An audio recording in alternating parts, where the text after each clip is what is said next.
இறைவா போற்றி. காவாய் கனகத்திரளே போற்றி. கைலை மலையானே போற்றி போற்றி. அருள்மிகு உண்ணாமலை சமேத அண்ணாமலையார் திருவடிகள் போற்றி போற்றி.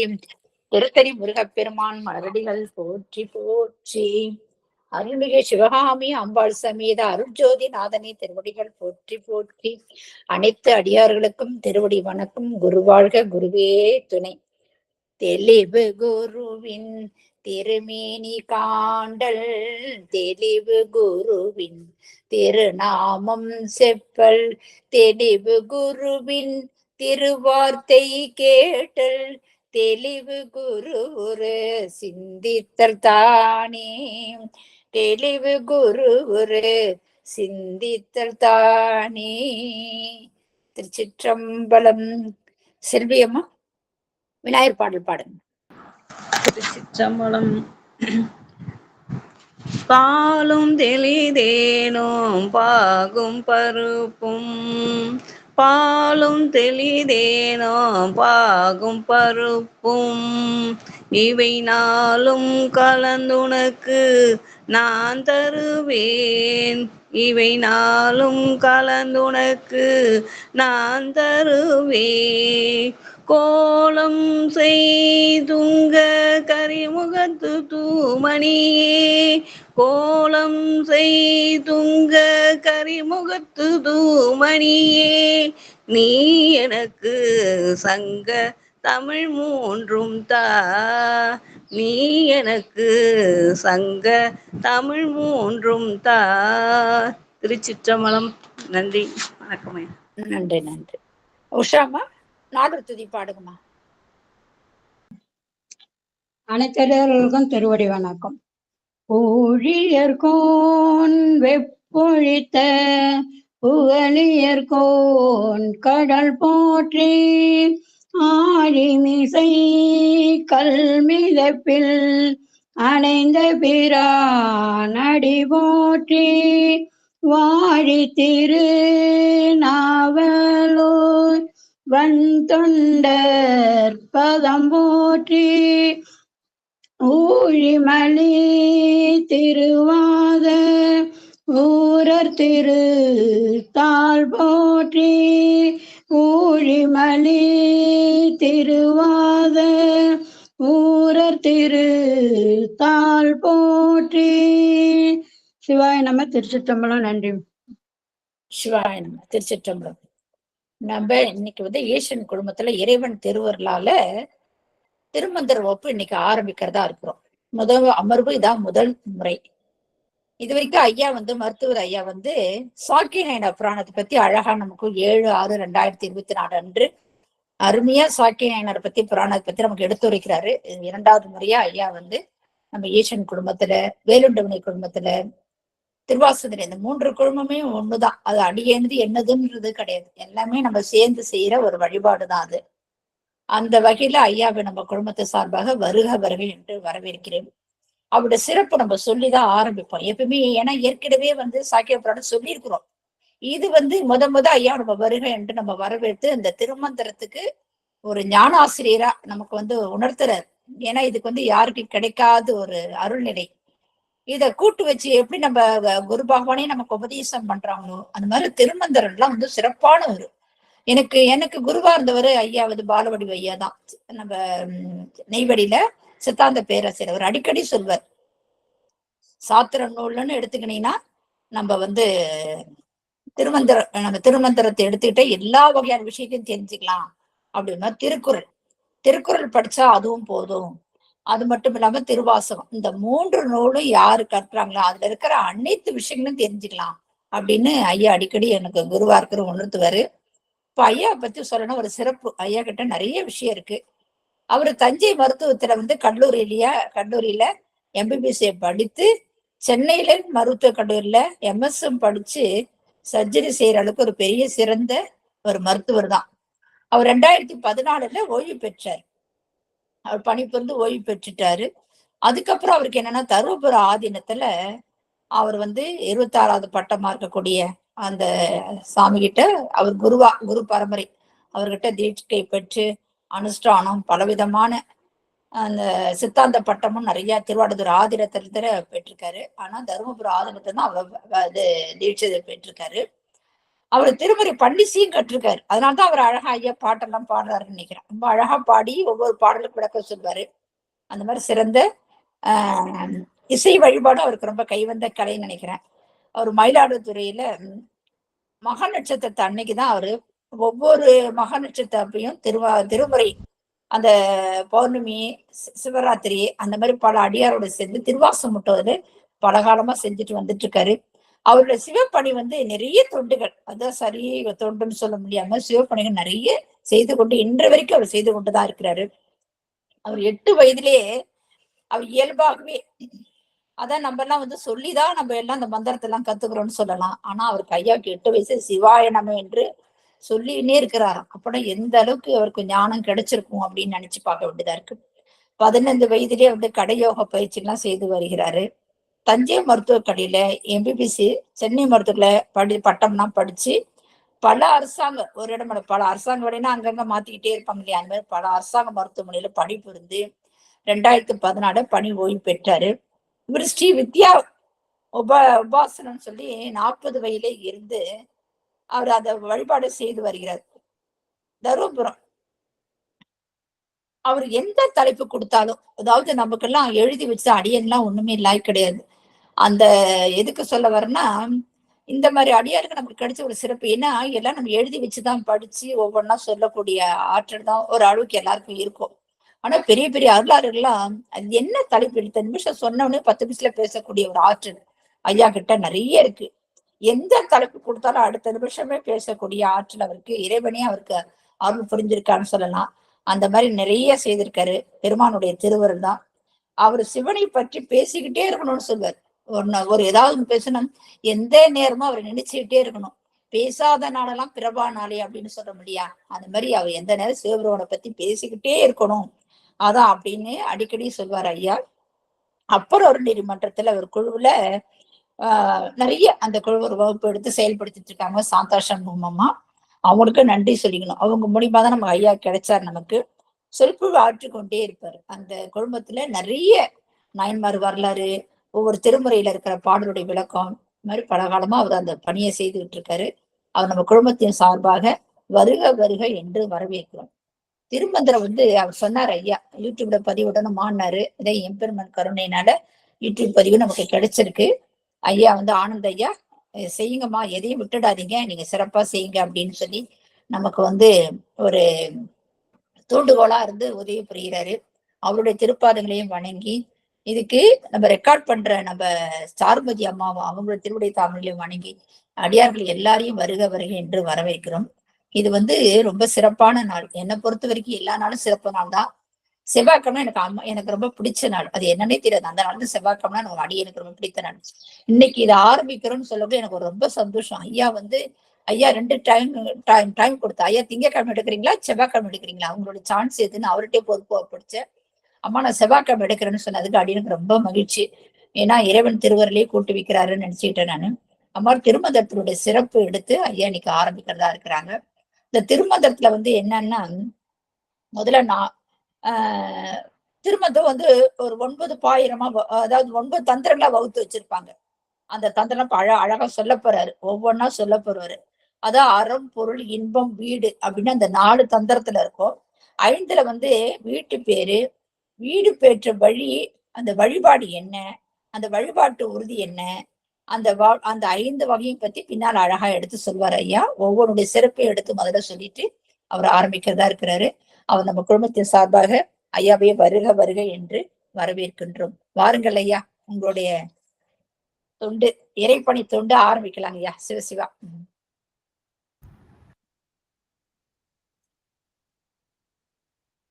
நம பார்வதிபதே, ஹரஹர மகாதேவா.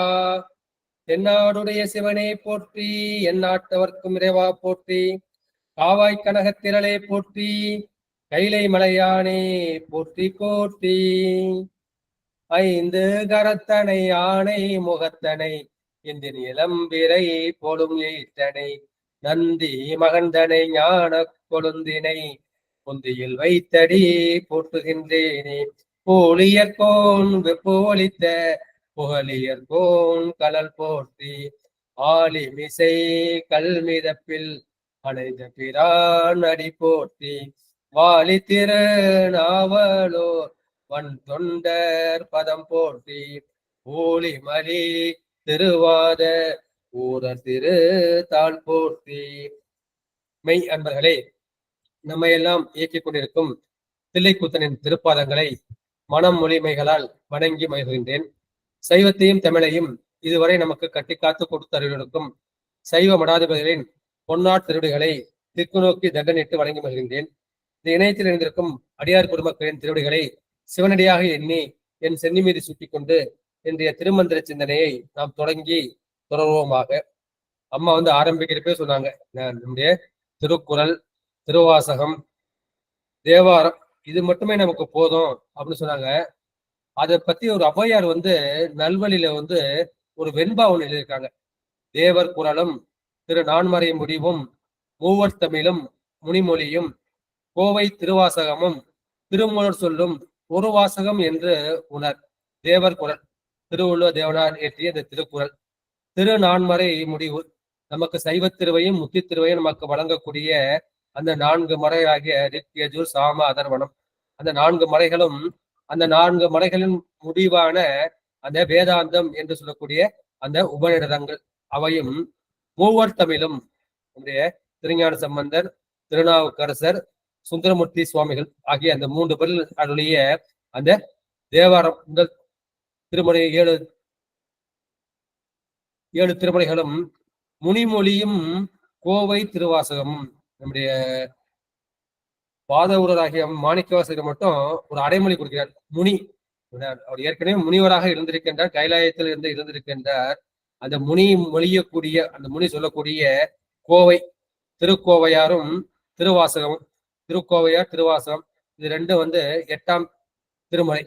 அப்புறம் திருமூலர் சொல்லும், நம்முடைய திருமூலர் சொல்லக்கூடிய அந்த 9 தந்திரங்களும் ஒரு வாசகம் என்று உணர். இது எல்லாமே ஒரு வாசகம். ஒரு வாசகம்னா ஒப்பற்ற வாசகம்.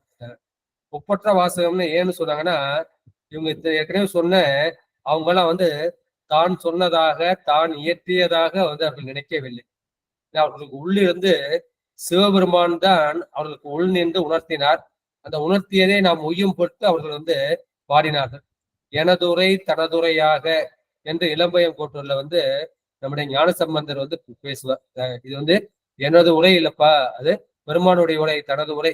பெருமான் தான் என் உள்ளிருந்து நாயேனை தன்னடிகள் பாடுவித்த நாயகனை. நான் பாடலப்பா, பெருமான் என்னை பாட வச்சாரு அப்படின்னு மாணிக்கவாசகரும் அவங்க பதிவு பண்றார். இந்த உங்களுக்கு உள்ளே இருந்து உயர்த்தியது எல்லாமே அது நம்முடைய சிவபெருமான் தான். அது நாம் உய்யும் பொருட்டு. எனவே எல்லாம் ஒரு வாசகம் என்று சொல்வார்கள். அந்த ஒரு வாசகம் அது எதை குறித்தது? அம்மா சொன்னாங்க இல்லையா, அறம், பொருள், இன்பம், வீடு. நம் அடைய வேண்டிய புருஷார்த்தங்கள் 4ன்னு சொல்லுவாங்க. அந்த வடமொழியில தர்மம், அர்த்தம், காமம், மோட்சம். தர்மம்னா அறம், அர்த்தம்னா பொருள், காமம்னா இன்பம், மோட்சம்னா வீடு பேரு. வடமொழியில தர்மம், அர்த்தம், காமம், மோட்சம்னு சொன்னது. தமிழ்ல அறம், பொருள், இன்பம், வீடு. நம்ம திருவள்ளுவர் நாயனார் அறம், பொருள், இன்பம் 3 தான் நீ அறத்தின் வழி பொருள் ஈட்டி அறத்தின் வழி இன்பம் துய்த்தால் நீ வீடு பெற்றை அடையலான வீடு பெற்றை அவர் சொல்லாமல் விட்டு விட்டார். நம்ம அடைய வேண்டிய அந்த சதுர்வித புருஷார்த்தங்கள், அந்த சதுர்வித புருஷார்த்தங்கள் நம்ம அடையினா நம்ம என்ன செய்யணும்? அந்த பொருள் உண்மையை தெரிஞ்சுக்கணும். அதை நம்ம ஏகான்மவாதம் இந்த சங்கர்ல அவரு இருக்கிறது ஒரு பொருள் தான் சொல்லுவார். இருக்கிறது பரம்பொருள் ஒண்ணுதான். இந்த பரம்பொருள் ஒண்ணுதான் மாயா சக்தியால இந்த உலகமாகவும் உயிராகவும் காட்சி அளிக்கின்றது சொல்லுவது சங்கரின் அத்வைதம். நாம சொல்றது சைவ சித்தாந்த சொல்றது பதி, பசு, பாசம் என்று அந்த 3 பொருள்கள். இந்த 3 பொருளுடைய உண்மையை நாம் தெரிந்து கொள்ள வேண்டும். இதுதான் உமாதி சிவம் நம்முடைய சிவபிரகாச சொல்வார். பலகலை ஆகமம் வேதம் யாவினும், இந்த பல கலைநூல் சொல்லப்பட்ட ஆகமம் வேதங்கள் யாவையினும் கருத்து, அவை சொல்லக்கூடிய கருத்து பதி, பசு, பாசம் தெரித்தல். பதியாகிய இறைவன், பசுக்களாகிய உயிர்கள், அந்த உயிர்களை இறைவனை சேரவிடாமல் கட்டியிருக்கின்ற அந்த பாசமாகிய மும்மலங்கள், ஆணவம், கண்மம், மாயை இவற்றை தெரிந்து கொள்வதுதான் இந்த கல்வியின் பயன் என்று சொன்னார்.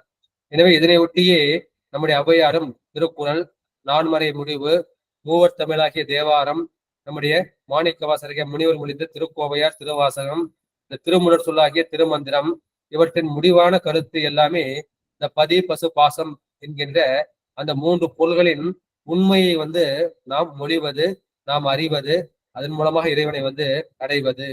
எனவே இந்த சான்றோர்கள் கருத்து எல்லாம் ஒத்த கருத்தாக இருக்கும். சொல்ல வேண்டிய விதம் ஒவ்வொரு வகையாக இருக்கும்.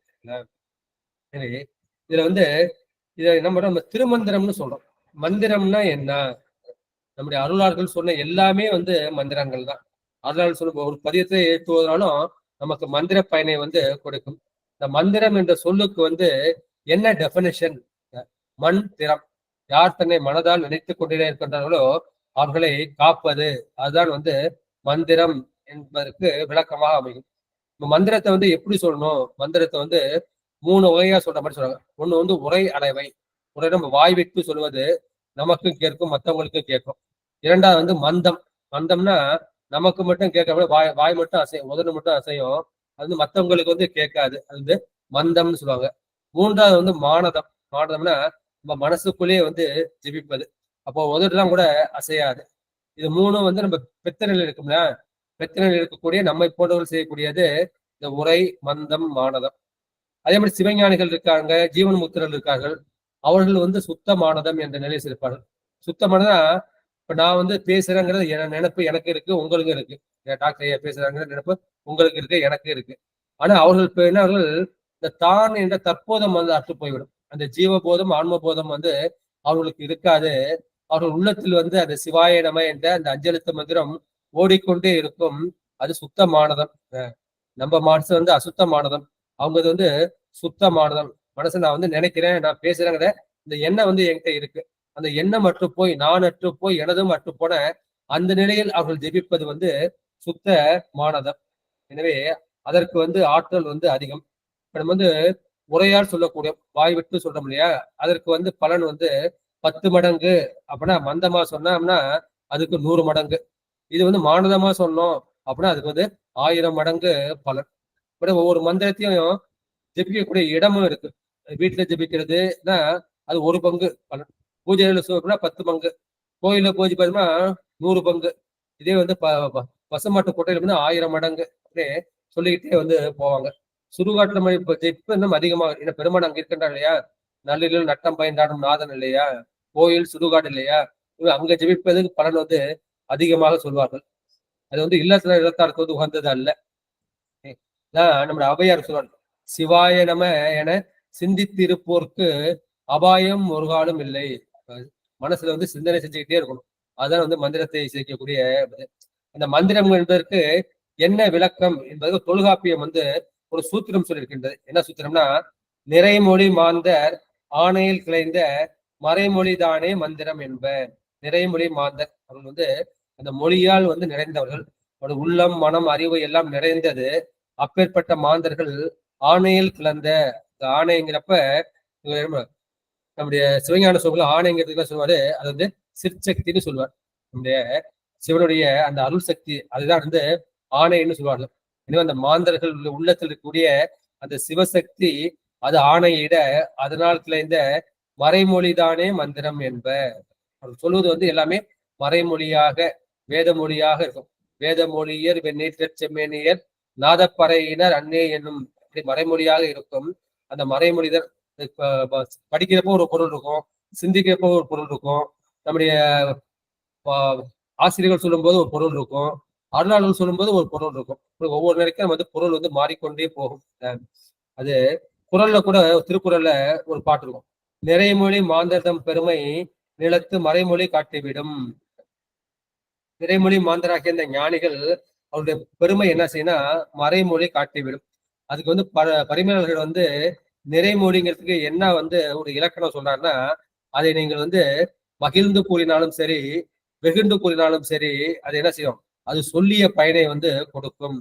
அதாவது முனிவர்கள்ட்டே அருளாளர்கிட்ட நம்ம என்ன செய்யணும், அதிகம் அவங்க கோபப்படும் மாதிரி நம்ம நடந்துக்க கூடாது. அவர்கள் ஆசீர்வாதம் பண்ணாலும் பலிக்கும், சாபம் கொடுத்தாலும் அது பலிக்கும்.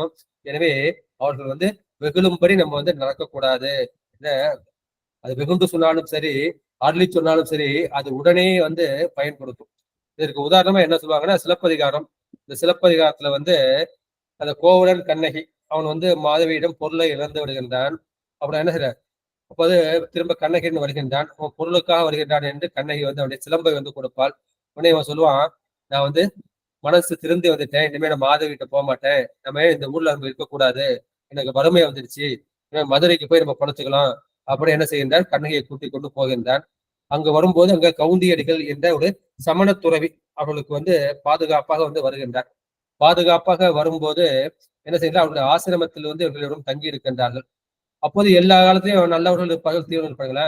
அப்போது என்ன செய்தார்கள், அங்கு 2 தூர்த்தர்கள் வருகின்றார்கள். அவர்கள் வந்து கல் அருந்து விட்டு, ஒரு ஆண் ஒருத்தன் ஒரு பெண் ஒருத்தன் கல் அருந்து விட்டு அந்த கவுந்தி ஆசிரமத்துக்கு வந்து, அம்மா இவர்கள் யாருன்னு கேட்கிறாங்க. கேட்கறப்ப அந்த அம்மா சொல்றாங்க, இவர்கள் 2 பேரும் என்னுடைய குழந்தைகள், என்னுடைய மக்கள் அப்படின்னு சொல்றாங்க. நீங்க மக்கள்னு சொல்றீங்க, குழந்தைகள் சொல்றீங்க, அவங்களை பார்த்தா கணவன் மனைவி இருக்காங்க, இப்போ உங்க குழந்தைங்க ஒண்ணுக்கு ஒண்ணு திருமணம் செஞ்சுக்குமா அப்படின்னு அவங்க கேட்டோன்னே அந்த அம்மாவுக்கு வந்து கோபம் வந்துடுது. உடனே அவங்க என்ன சொல்றாரு, முன்னுரை காட்டில் முதுநறி ஆகுக என்று அதை வெகுண்டு கூறுகின்றார். அந்த சனமே அவர்கள் வந்து அந்த நரியாக மாறி விடுகின்றார்கள். கருத்து வந்து பல இது வந்துக்கிறோம். நம்முடைய இந்திரனை பார்த்து நம்ம கௌதம உடம்பு முழுவதும் இந்த கண்ணாகுக என்று சாபம் கொடுப்பார். பல இடத்துல வந்து நம்ம பார்த்திருப்போம். எனவே அந்த பெரியவர்கள் வார்த்தைகள் அனைத்துமே இது மந்திரம். இதுல உள்ள மந்திரம் என்ன, இது வந்து யோக பயிற்சிக்கும் வழிபாட்டிற்கும் உரிய மந்திரங்கள் இந்த 10ஆம் திருமுறையில் வந்து வந்திருக்கின்றது. எனவே ஒரு நூலை வந்து நாம் வந்து ஒரு ஸ்தூலமாக புரிந்து கொள்வதற்கு முன்பு அதற்கு ஒரு முகவுரை அல்லது முன்னுரை அல்லது தோற்றுவாய் வந்து தெரிகின்றது. ஏன்னா ஒருத்தரை பார்த்தான்னா முகம்தான் நமக்கு முதல்ல தெரியுது. இந்த முகத்தை தான் நம்ம வந்து முகத்தை முதல்ல பார்க்கிறோம். அகத்தின் அழகு முகத்தில் தெரியும் என்று பழமொழி சொல்லியிருக்கின்றது. திருவள்ளுவர் வந்து அடுத்தது காட்டும் பளிங்கு போல உள்ளம் கடுத்தது காட்டும் முகம், இந்த உள்ளத்திலுள்ள முகம் வந்து காட்டும்.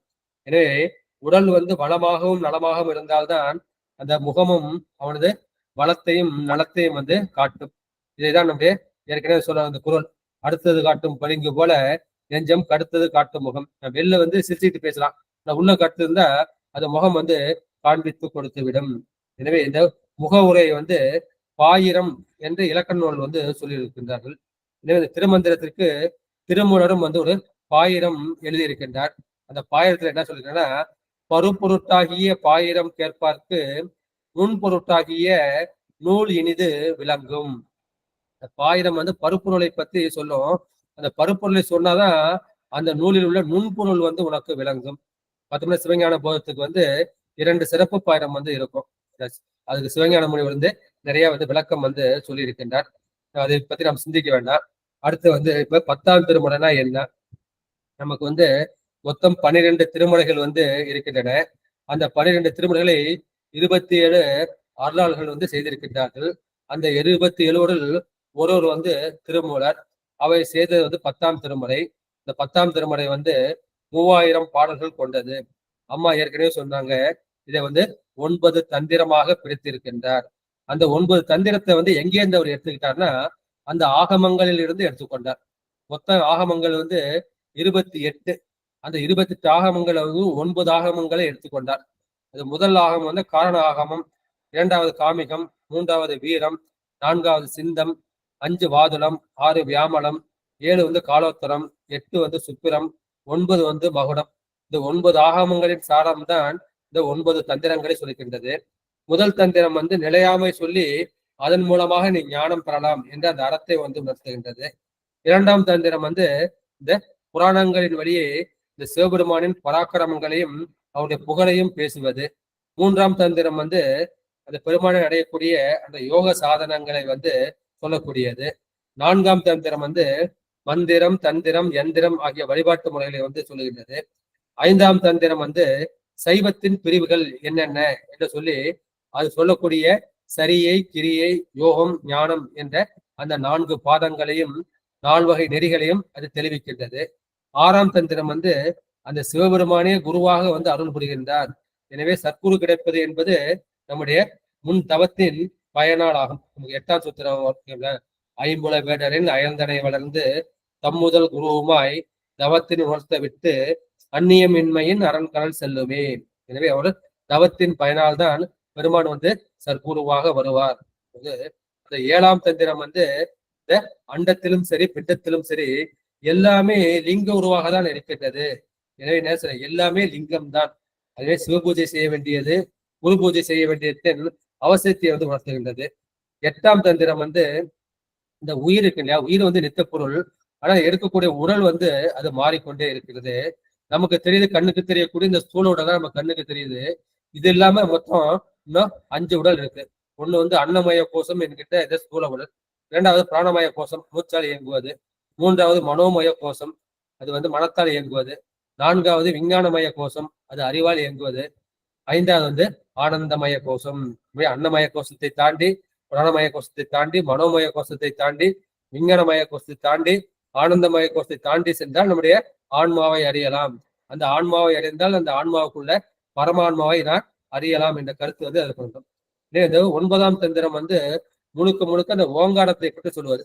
இந்த ஓங்காரம் என்ற ஓரெழுத்து வந்து அகரம், உகரம், மகரம் என்ற 3 எழுத்துக்களால் ஆனது.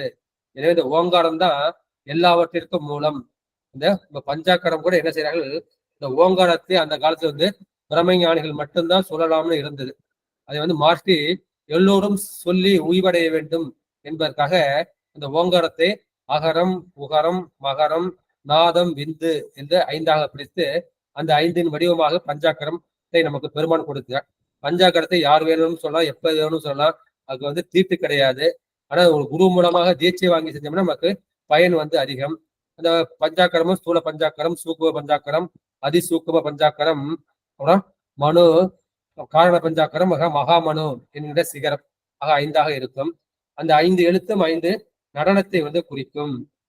எனவே பெருமானை அடைவதற்கு அவர் 2 மார்க்கங்கள் வைத்திருக்கின்றார். ஒண்ணு வந்து அன்பு மார்க்கம், 2வது வந்து அறிவு மார்க்கம். அன்பு மார்க்கம் வந்து தோத்திரத்தின் மூலமாக பெருமானை அடைவது. அறிவு மார்க்கம் என்பது சாத்திரத்தின் மூலமாக அடைவது. பார்க்க போனா இந்த ஆரம்பத்துல வந்து அன்பு மார்க்கம், அறிவு மார்க்கம்னு தோணும், தோத்திரம், சாத்திரம் தோணும். முடிந்த பயனா பார்த்தா அது எல்லாம் வந்து சிவபெருமானை அடைவது. இப்ப அன்புக்கு இலக்கணமாக சொல்வது யார்? நம்முடைய கண்ணப்ப நாயனார். அவர் என்ன செய்கின்றார், அந்த திருக்காலத்தி மலையில் குருமிநாதனை செல்லும் போது மேலே செல்கின்றார். அவர் மேலே செல்லும் போது என்ன செய்த சேக்கிலார், அவர் சோபான முறையில் அந்த 36 தத்துவங்களையும் படிக்கட்டுகளாக ஏறினார் என்று அங்கே சாத்திரக்கடத்தை வந்து சேக்கிலார் வந்து பதிவு செய்வார். அது அவரே சொல்லுவார், மேல போ என்கிட்ட ஏதோ பாரம் குறைகிற மாதிரி இருக்கு நன்னான்னுட்டு கூட ஒரு பண்ண வந்து சொல்லுவார். அங்க வந்து அந்த தோத்திரத்தில் சாத்திரத்தை சேக்கிலார் பதிவு செய்கின்றார். இப்ப நம்ம பார்க்க போனோம்னா நமக்கு சாத்திரத்தில் மிக மிக உயர்ந்தது சிவஞான போதம். இந்த சிவஞான போதத்துல மிக உயர்ந்தது வந்து அந்த 12ஆம் சூத்திரம். அந்த 12ஆம் சூத்திரம் என்ன சொல்லுது, செம்மலர் நோன்றால் சேரல் ஒட்டால் அம்மலம் களி அன்பரோடு மறி மாலர நேயம் மலிந்தவர் வேடமும் ஆலயம் தானும் அரணென தொழுமே. மாதிரி மதி இலக்கணம், பாச இலக்கணம், பசு இலக்கணம், அது பொருள் பிரமாணம் எல்லாத்தையும் சொல்லி சாதனையல், பயனியல் எல்லாத்தையும் சொல்லிட்டு கடைசியில என்ன சொல்றாரு, அந்த அடியார்களையும் ஆலயத்தையும் நீ வழிபடு. அது எது? அது தோத்திர முறையில் வழிபட வேண்டும். அதுதான் சொல்ற. எனவே அந்த சாத்திரத்தில் தோத்திரத்தை சொல்லி இருக்கின்றார், அந்த தோத்திரத்தில் சாத்திரத்தை சொல்லி இருக்கின்றார். எனவே இரண்டும் வந்து ஒன்றுதான். எனவே அந்த மெய் அன்புல வந்து மெய் அறிவு இருக்கும். அந்த மெய் அறிவில் வந்து மெய் அன்பு இருக்கும். அன்பு இல்லாம அறிவு இருக்காது, அறிவு இல்லாம வந்து அன்பு இருக்காது. எனவே அன்பின் அடிப்படை அறிவாகவும் அறிவின் அடிப்படை அன்பாகவும் இருக்கும். எனவே இவை எல்லாம் வந்து இறைவனது கருணை பொருட்கால் தான் இந்த 5 தொழில் பெருமான் கிடைக்கக்கூடிய படைத்தல், காத்தல், ஒடுக்கல், மறைத்தல், அருளல் என்ற அந்த 5. இந்த அருளல் மட்டும்தான் நம்ம அருள்னு நினைச்சுக்கிட்டு இருக்கோம். ஆனா பார்க்க போனா ஒண்ணுமே பெருமான் செய்யக்கூடிய அருள் தான் என்பது நமக்கு வந்து தெரியும். இதனால்தான் நம்முடைய மாநிலம் அன்பினாலடியேன் ஆவியோடாக்கை ஆனந்தமாய் கசிந்துருக. பாட்டு எப்படி பண்ணோம், அன்போடு பாடணும். அப்ப என்ன செய்யணும், நம்ம உயிரும் உருகணும், இந்த உடலும் வந்து உருகணும், மனசுல வந்து ஆனந்தம். அன்பினால் அடியேன் ஆவியோடாக்கை ஆனந்தமாய் கசிந்துருக, அந்த மாதிரி வந்து நம்ம பாடணும். அது மாதிரி பாடினாதான் இந்த பெருமானுடைய உண்மை புகழை வந்து நாம் சொல்ல முடியும். அளப்பிலா கீதம் சொன்னார்க்கு அடிகள் தாம் அருளும் மாறே என்று அப்படி கீதத்துக்கு அவ்வளவு பெருமை இருக்கின்றது. எனவே சாத்திரம் என்பது அது அன்புடையவர்கள் அறிவின் மிகுதிப்பாட்டால் இறைவன் பெருமைகளையும் அந்த உயிரின் சிறுமைகளையும் இந்த உலகத்தின் இயல்புகளையும் சொல்லுவது. அப்பொழுது திருவருள் ஒரு நமக்கு வலிமை நமக்கு கிடைக்கும். அப்ப சத்தினிபாதம் கிடைத்து நமக்கு அந்த முக்தி கிடைக்கும். எனவே அந்த நம்முடைய அப்பர் சுவாமி சொல் தோத்திரமும் சாத்திரமும் ஆனார்தாமே என்ற அப்பர் சுவாமிகளும் பாடுவார். எனவே இவையெல்லாம் இந்த பொய் அன்பில்லாத அந்த அடித்தொண்டருக்கு தொண்டராம் ஆகிய புண்ணியம் வாய்க்கு பெற்ற மெய் உணர்வு பெற்றவர்களால் அருளி செய்யப்பட்டவர்கள். எனவே 27 ஆசிரியர்கள் அருளியது அந்த 12 திருமுறைகள். அதுபோல சந்தன ஆசிரியர்கள் அவர்கள் 6 பேர்கள், அவர்கள் 6 பேர்கள் அருளி செய்தது அது 14 சாத்திர நூல்கள். அது மெய்கண்ட சாத்திரம் என்று சொல்லப்படும். மந்திரம்னா என்ன? மந்திரத்தை பார்த்துட்டோம். இந்த திருமந்திரம் சாத்திரம் தோத்திரம் இரண்டும் செய்தது. இதுல தோத்திரத்தை விட சாத்திர கூறுகள் அதிகமாக இருக்கும். மந்திரத்தை சொல்லப்ப சப்தகோடி மந்திரங்கள். சப்தம்னா 7 குறிக்கும். சரிகம பதனி அந்த மாதிரி 7 கடல்கள் சப்தகோடி மந்திரங்கள்லாம் சப்தம். சப்தங்கள் அந்த ஓசையை மட்டும் குறிக்காது, 7 என்ற எண்ணிக்கையும் குறிக்கும். சப்தகோடி மந்திரங்கள்னா மந்திரங்கள் 7 கோடி. 7 கோடி மந்திரம் இருக்கானா 7 முடிவுகளை உடைய மந்திரம். கோடினா முடிவு குறிக்கும். இந்த கடற்கோடியில போய் நில்லு அப்படின்னா முடிவுல போய் நில்லும். இந்த 7 முடிவுகளுடைய மந்திரங்கள் அது எல்லாருக்கும் தெரிஞ்சிருக்கும். 1 நமக, 2 சுவாகா, 3 சுவாதா, 4 பட்டு, 5 பூம்பட்டு, 6 வௌஷடு, 7 வஷத். வஷத்துங்கிற நமக என்பது ஐஸ்வர்யத்தை குறிக்கும். சுவாகா என்பது தேவதைகளை திருப்தி செய்யும். சுவதா என்பது நமக்கு தைரியத்தையும் வசீகரத்தையும் கொடுக்கும். பட்டு என்பது விக்னங்களை இருக்கும். பூம்பட் சுவாகான்னு தனியா படம் வச்சுங்க. இந்த வீட்டுல உள்ள விக்னம் எல்லாம் போயிடும். பூம்பட் அப்படிங்கிறது நம்மகிட்ட காமம், குரோதம், லோபம், மோகம், மதம், ஆச்சரியம் என்ற அந்த 6 இருக்கு இல்லையா, அந்த 6ஐயும் போக்குவது பூம்பட். வௌஷடு என்பது இந்த தேவதைகளை இழுப்பது. வஷத் என்பது இந்த தேவகளை வசியம் செய்வது. எனவே திருமுறைகள் அனைத்துமே மந்திரங்கள். எனவே அந்த 7 மந்திரங்களை முடிவு வச்சுதான் நம்முடைய நம்பியாண்டார் நம்பி என்ன செஞ்சார்? அந்த 3 பேர் செய்த தேவாரங்களை 7 திருமுறைகளாக அவர் வகுத்தார். முதல்ல 7 திருமுறைகள் தான் ஃபர்ஸ்ட் வகுத்தாரு. அதுக்கப்புறம் தான் என்ன செய்ய 11ஆவது திருப்பினாரு. அப்புறம் சேக்கிலார் செய்த திருத்துள்ளர் 12ஆக மாறும். எனவே திருமுறை கண்ட புராணம்னு இருக்கு. அதுல என்ன சொல்றா, பந்தமுறும் மந்திரங்கள் 11 ஆதலினால் அந்த முறை 4 முறை 11 ஆக்கினார். பந்தமுறும் மந்திரங்கள் 11. இதுல சில பேர் சரியை கிரியில இருப்பாங்க, சில பேர் அனுஷ்டானம் பண்ணுவீங்க, சில பேர் பூஜை பண்ணுவீங்க. அவங்களுக்கு இந்த 11 மந்திரமும் தெரியும். இந்த 11 மந்திரத்துல 5 பிரம்ம மந்திரம், பஞ்ச பிரம்ம மந்திரம்னு சொல்லுவாங்க. 6 சரங்க மந்திரம்னு சொல்லுவாங்க. சட் அங்கம்னா 6 அங்கம். பஞ்ச பிரம்மனா பஞ்சம்னா 5 குறிக்கும். அந்த பஞ்ச பிரம்ம மந்திரம் பெருமானுக்கு முகமாக இருக்கின்றது. 1 ஈசானம், 2வது தத்புருஷம், 3வது அகோரம், 4வது வாமதேவம், 5வது சத்தியோஜாதம். இது 5 அந்த பஞ்ச பிரம்ம மந்திரங்கள் என்று சொல்லப்படும். அப்புறம் 6 சடங்க மந்திரங்கள். சட்டுன்னா 6 அங்கங்களை உடைய மந்திரம். அது இருதயம், சிரசு, சிகை, கவசம், நேத்திரம், அஸ்திரம் என்று சொல்லக்கூடிய அந்த 6 அங்க மந்திரங்கள். என்ன சொன்னாரு? அப்ப ஏற்கனவே அந்த 5 பிரம்ம மந்திரம் 6 சடங்க மந்திரத்தை சேர்த்து தொட்டம் 11 ஆகும். பந்தமுறும் 11 மந்திரங்கள் 11. இந்த மந்திரம் 11 இருக்கிறதுனால நம்பியாண்டார் நம்பி என்ன செஞ்சார்? இந்த திருமுறையை 11ஆக அவர் வகுத்தார் என்று திருமுறை கண்ட புராணம் சொல்றோம். நம்ம ஏற்கனவே என்ன பார்த்துட்டோம்? அந்த சப்தகோடி மந்திரங்களை வச்சு 7 திருமுறை வகுத்தான சேர்த்தோம். அது கூட சேர்த்து 4 சேர்த்தா அப்ப 8, 9, 10, 11 ஆகிய சேர்த்து 11 திருமுறைகளை நம்பியாண்டார் நம்மர்கள் நமக்கு வகுத்து கொடுத்தார். இப்ப பார்த்தோம்னா இந்த ஈசானம் முதல் திருமுறை, தத்புருஷம் 2ஆம் திருமுறை, அகோரம் 3ஆம் திருமுறை, வாமதேவம் 4ஆம் திருமுறை, சத்தியோஜாதம் 5ஆம் திருமுறை. அப்புறம் அந்த 6வது திருத்தாண்டகம் இருதயமாக இருக்கின்றது. 7வதாகிய நம்ம 7ஆம் திருமுறையாக நம்ம சுந்தர் செஞ்சது அது சிரசாக இருக்கின்றது. நம்முடைய திருவாசகம் சிகையாக இருக்கின்றது. சிகை உச்ச குடுமையை குறிக்கும். 9 கவசமாக இருக்கின்றது, 9ஆம் திருமுறை. 10வது திருமுறையாக இந்த திருமந்திரம் நேத்திரம், கண்ணாக இருக்கின்றது. 11ஆம் திருமந்திரம் அஸ்திரமாக இருக்கின்றது. எனவே 10வது இந்த திருமந்திரம் நேத்திர மந்திரமாக இருக்கின்றது. எனவே இந்த திருமந்திரம் நேத்திரத்துக்கு ஒப்பாக கொள்ள இருப்பது. நேத்திரம் என்பது கண்ணை வந்து குறிக்கும். இறைவனுக்கு 3 கண்கள் உண்டது உங்க எல்லாருக்கும் தெரியும். வலது கண் சூரியன், இடது கண் சந்திரன், நெற்றிக்கண் வந்து நெருப்பு. இந்த நெற்றிக்கண் வந்து என்ன இருக்கும், இந்த இருபுற மத்தியில் வந்து இருக்கும். இந்த இருபுற மத்தியில் இருக்கிற சிவபெருமன் கண்டு தான் அது ஆக்கவும் செய்யும், அழிக்கவும் செய்யும். இது என்ன செய்த காமனை வந்து அது அழித்தது, நம்முடைய முருக வேலை வந்து அது படைத்தது.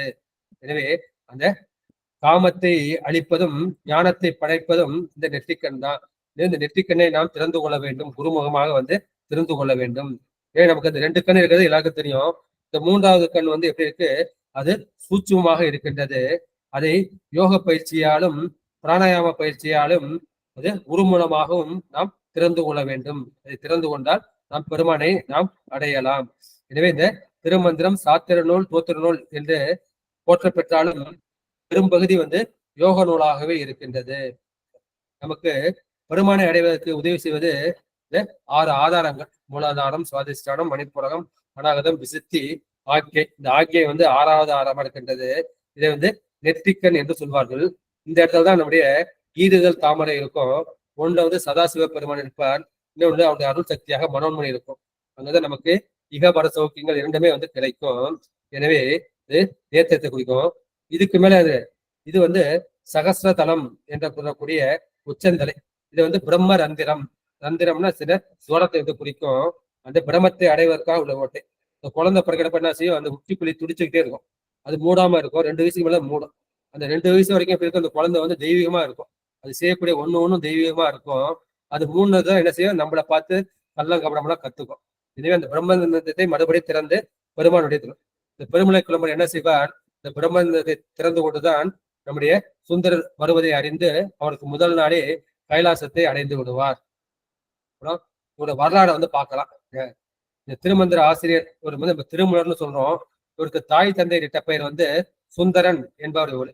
இவர் வந்து உலக நூல்களை கட்டுவிட்டு என்ன செய்தார், மேலும் படிப்பதற்காக வடகையிலையில் வந்து ஒரு குருகுலம் இருந்தது.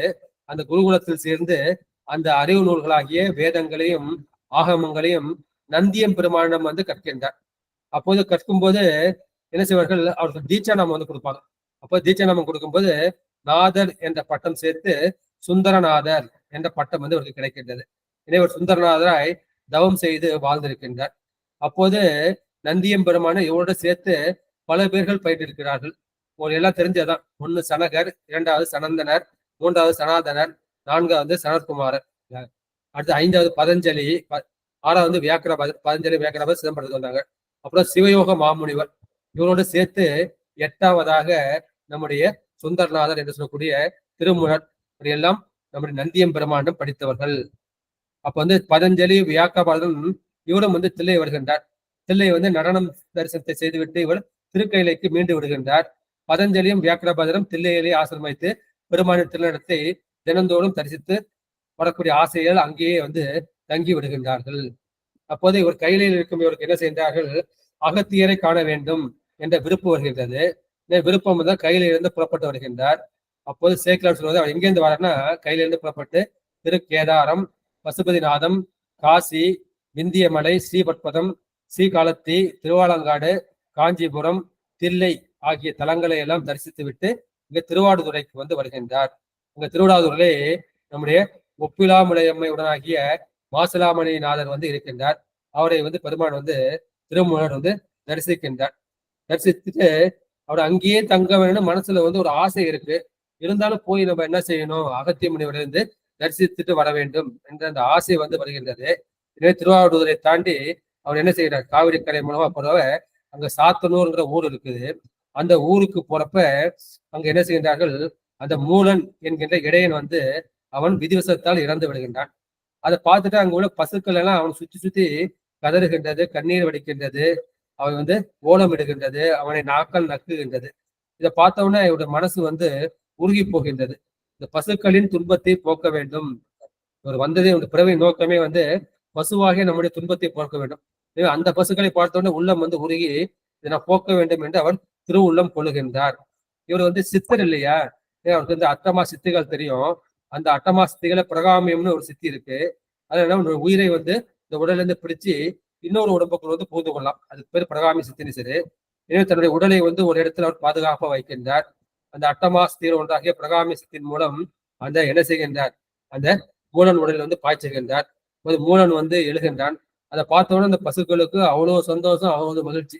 அது வந்து என்ன செய்யறது, ஆடுகின்றது, பாடுகின்றது, அவனை நாக்கள் அக்குகின்றது, புக்களை மேய்கின்றது, காவிரியில் சேர்ந்து நீர் படுகின்றது. அப்போது திருமூலராகி அவர் என்ன செய்கின்றார், மாலையில் வந்து அவற்றில் உள்ள வீட்டில் வந்து ஒப்படைத்து விட்டு ஊர் பொதுமடத்தில் வந்து தங்கி விடுகின்றார். உங்க மனைவி வந்து தேடிக்கிட்டு வராங்க. இந்த மூணோட மனைவி வந்து தேடிட்டு வராங்க. அதனால, அம்மா உன்னுடைய கணவன் வந்து இறந்து விட்டானம்மா, நான் வந்து என்ன செய்கிறேன், பசுக்களுக்காக நான் வந்து இந்த உடலில் இருக்கின்றேன். எனவே உனக்கும் எனக்கும் வந்து தொடர்பில்லை. நாளைக்கு காலம்பரை என் உடலை போது நான் போயிடுவேன் அப்படின்னு சொல்றாங்க. ஆனா மறுநாள் அவர் சேமித்து வைத்த உடம்புகளை பார்த்தா அந்த உடல் வந்து காணப்படவில்லை. பெருமான் வந்து மறைத்து விடுகின்றார். பெருமான் மறைத்த உடனே இவருக்கு தெரிகின்றாரு, ஆகா, நம்ம வந்து பொதிகமலைக்கு போவதற்கு பெருமானுடைய திருவுள்ளம் இல்லை. எனவே நம்ம துறசி என்று சொல்லக்கூடிய இந்த திருவாரூரிலே தங்கி தவம் ஏற்ற வேண்டும் என்று உணர்கின்றார். பெருமான் வந்து இந்த பணியை தான் எனக்கு கொடுத்திருக்கின்றார் என்று சொல்லிட்டு அப்போது அந்த திருவாரூர் கோயிலுக்கு போகின்றார். அங்க வந்து அந்த அரச மரம் இருக்கின்றது, அதை படர் அரசு என்று சொல்வார்கள். இந்த கோயில் மேற்கு பக்கம் இருக்கின்றது. அதன் கீழே வந்து இவர் தவத்தில் வந்து அமர்ந்து விடுகின்றார். தவத்திலிருந்து அவர் ஆண்டுக்கு ஒரு பாவாக 3000 ஆண்டுகள் தவம் செய்து 3000 திருமந்திரங்களை வந்து புகழ்ந்தார்.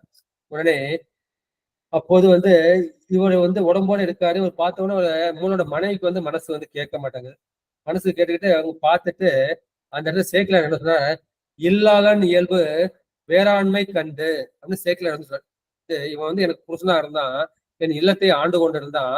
இப்ப வந்து இவன் இயல்பு வந்து மாறிவிட்டானே, உடம்பை பார்த்தா மூலன் மாதிரி தெரியுது, இந்த இயல்பு மாறிவிட்டது என்று அந்த இல்லாளன் என்கிற வார்த்தையை வந்து சொல்லியிருக்கின்றார்கள். இந்த காரைக்கால் அம்மையார் என்ன சொல்றார்கள், அந்த மாங்கனி இருக்குங்க இல்லையா, அந்த மாங்கனியை வைக்கும் போது இல்லாளன் வைக்க என தம்பக்கள் முன்னிருந்த நல்ல நறு மாங்கனிகள். இல்லாளன் இல்லத்தை ஆளக்கூடிய வார்த்தை வந்து அந்த இடத்துல வந்து நம்ம பார்க்கணும்னா, பெண்ணுக்கு வந்து இல்லைன்னா வீட்டை ஆளக்கூடிய, இல்லத்தை ஆளக்கூடியவர் வந்து வீட்டு சம்பந்தமான எல்லாவற்றையும் முடிவு எடுப்பது வந்து அந்த பெண்கள் தான். இல்லத்தை ஆளக்கூடியவள், இல்லாள் இல்லத்தை ஆள்பவள் என்ற பொருளை வந்து. அதே மாதிரி இல்லான்னு சொல்லாமா அப்படின்னா, இல்லானா வந்து அவன் ஒன்றும் இல்லாதவன் என்று ஆகிவிடும். ஒன்றும் இல்லாதவன், பெயர் இல்லாதவன், பொருள் இல்லாதவன் என்று அந்த மாதிரி வந்து ஆகிவிடும். எனவே இல்லான் என்பது பெரும்பாலும் இருக்காது. அத இல்லாளன், இல்லத்தை ஆளக்கூடியவன். அது இல்லாளுங்கிறப்ப இல்லான்னு இல்லாம இல் ஆளன் என்ற அந்த சொல்லை வந்து சேக்கிலார் 2 இடங்கள்ல வந்து பொருத்தி இருக்கின்றார். இதுவே இல்லான் என்றால் அவன் ஒன்றும் இல்லாதவன் என்று ஆகிவிடும். அவன் இல்லத்தை ஆள்பவன் என்ற அந்த கருத்து சொல்றாரு. ஆனா இல்லான் என்ற வார்த்தையை வந்து நம்முடைய ஞானசம்பந்தர் வந்து பயன்படுத்தியிருக்கிறார்.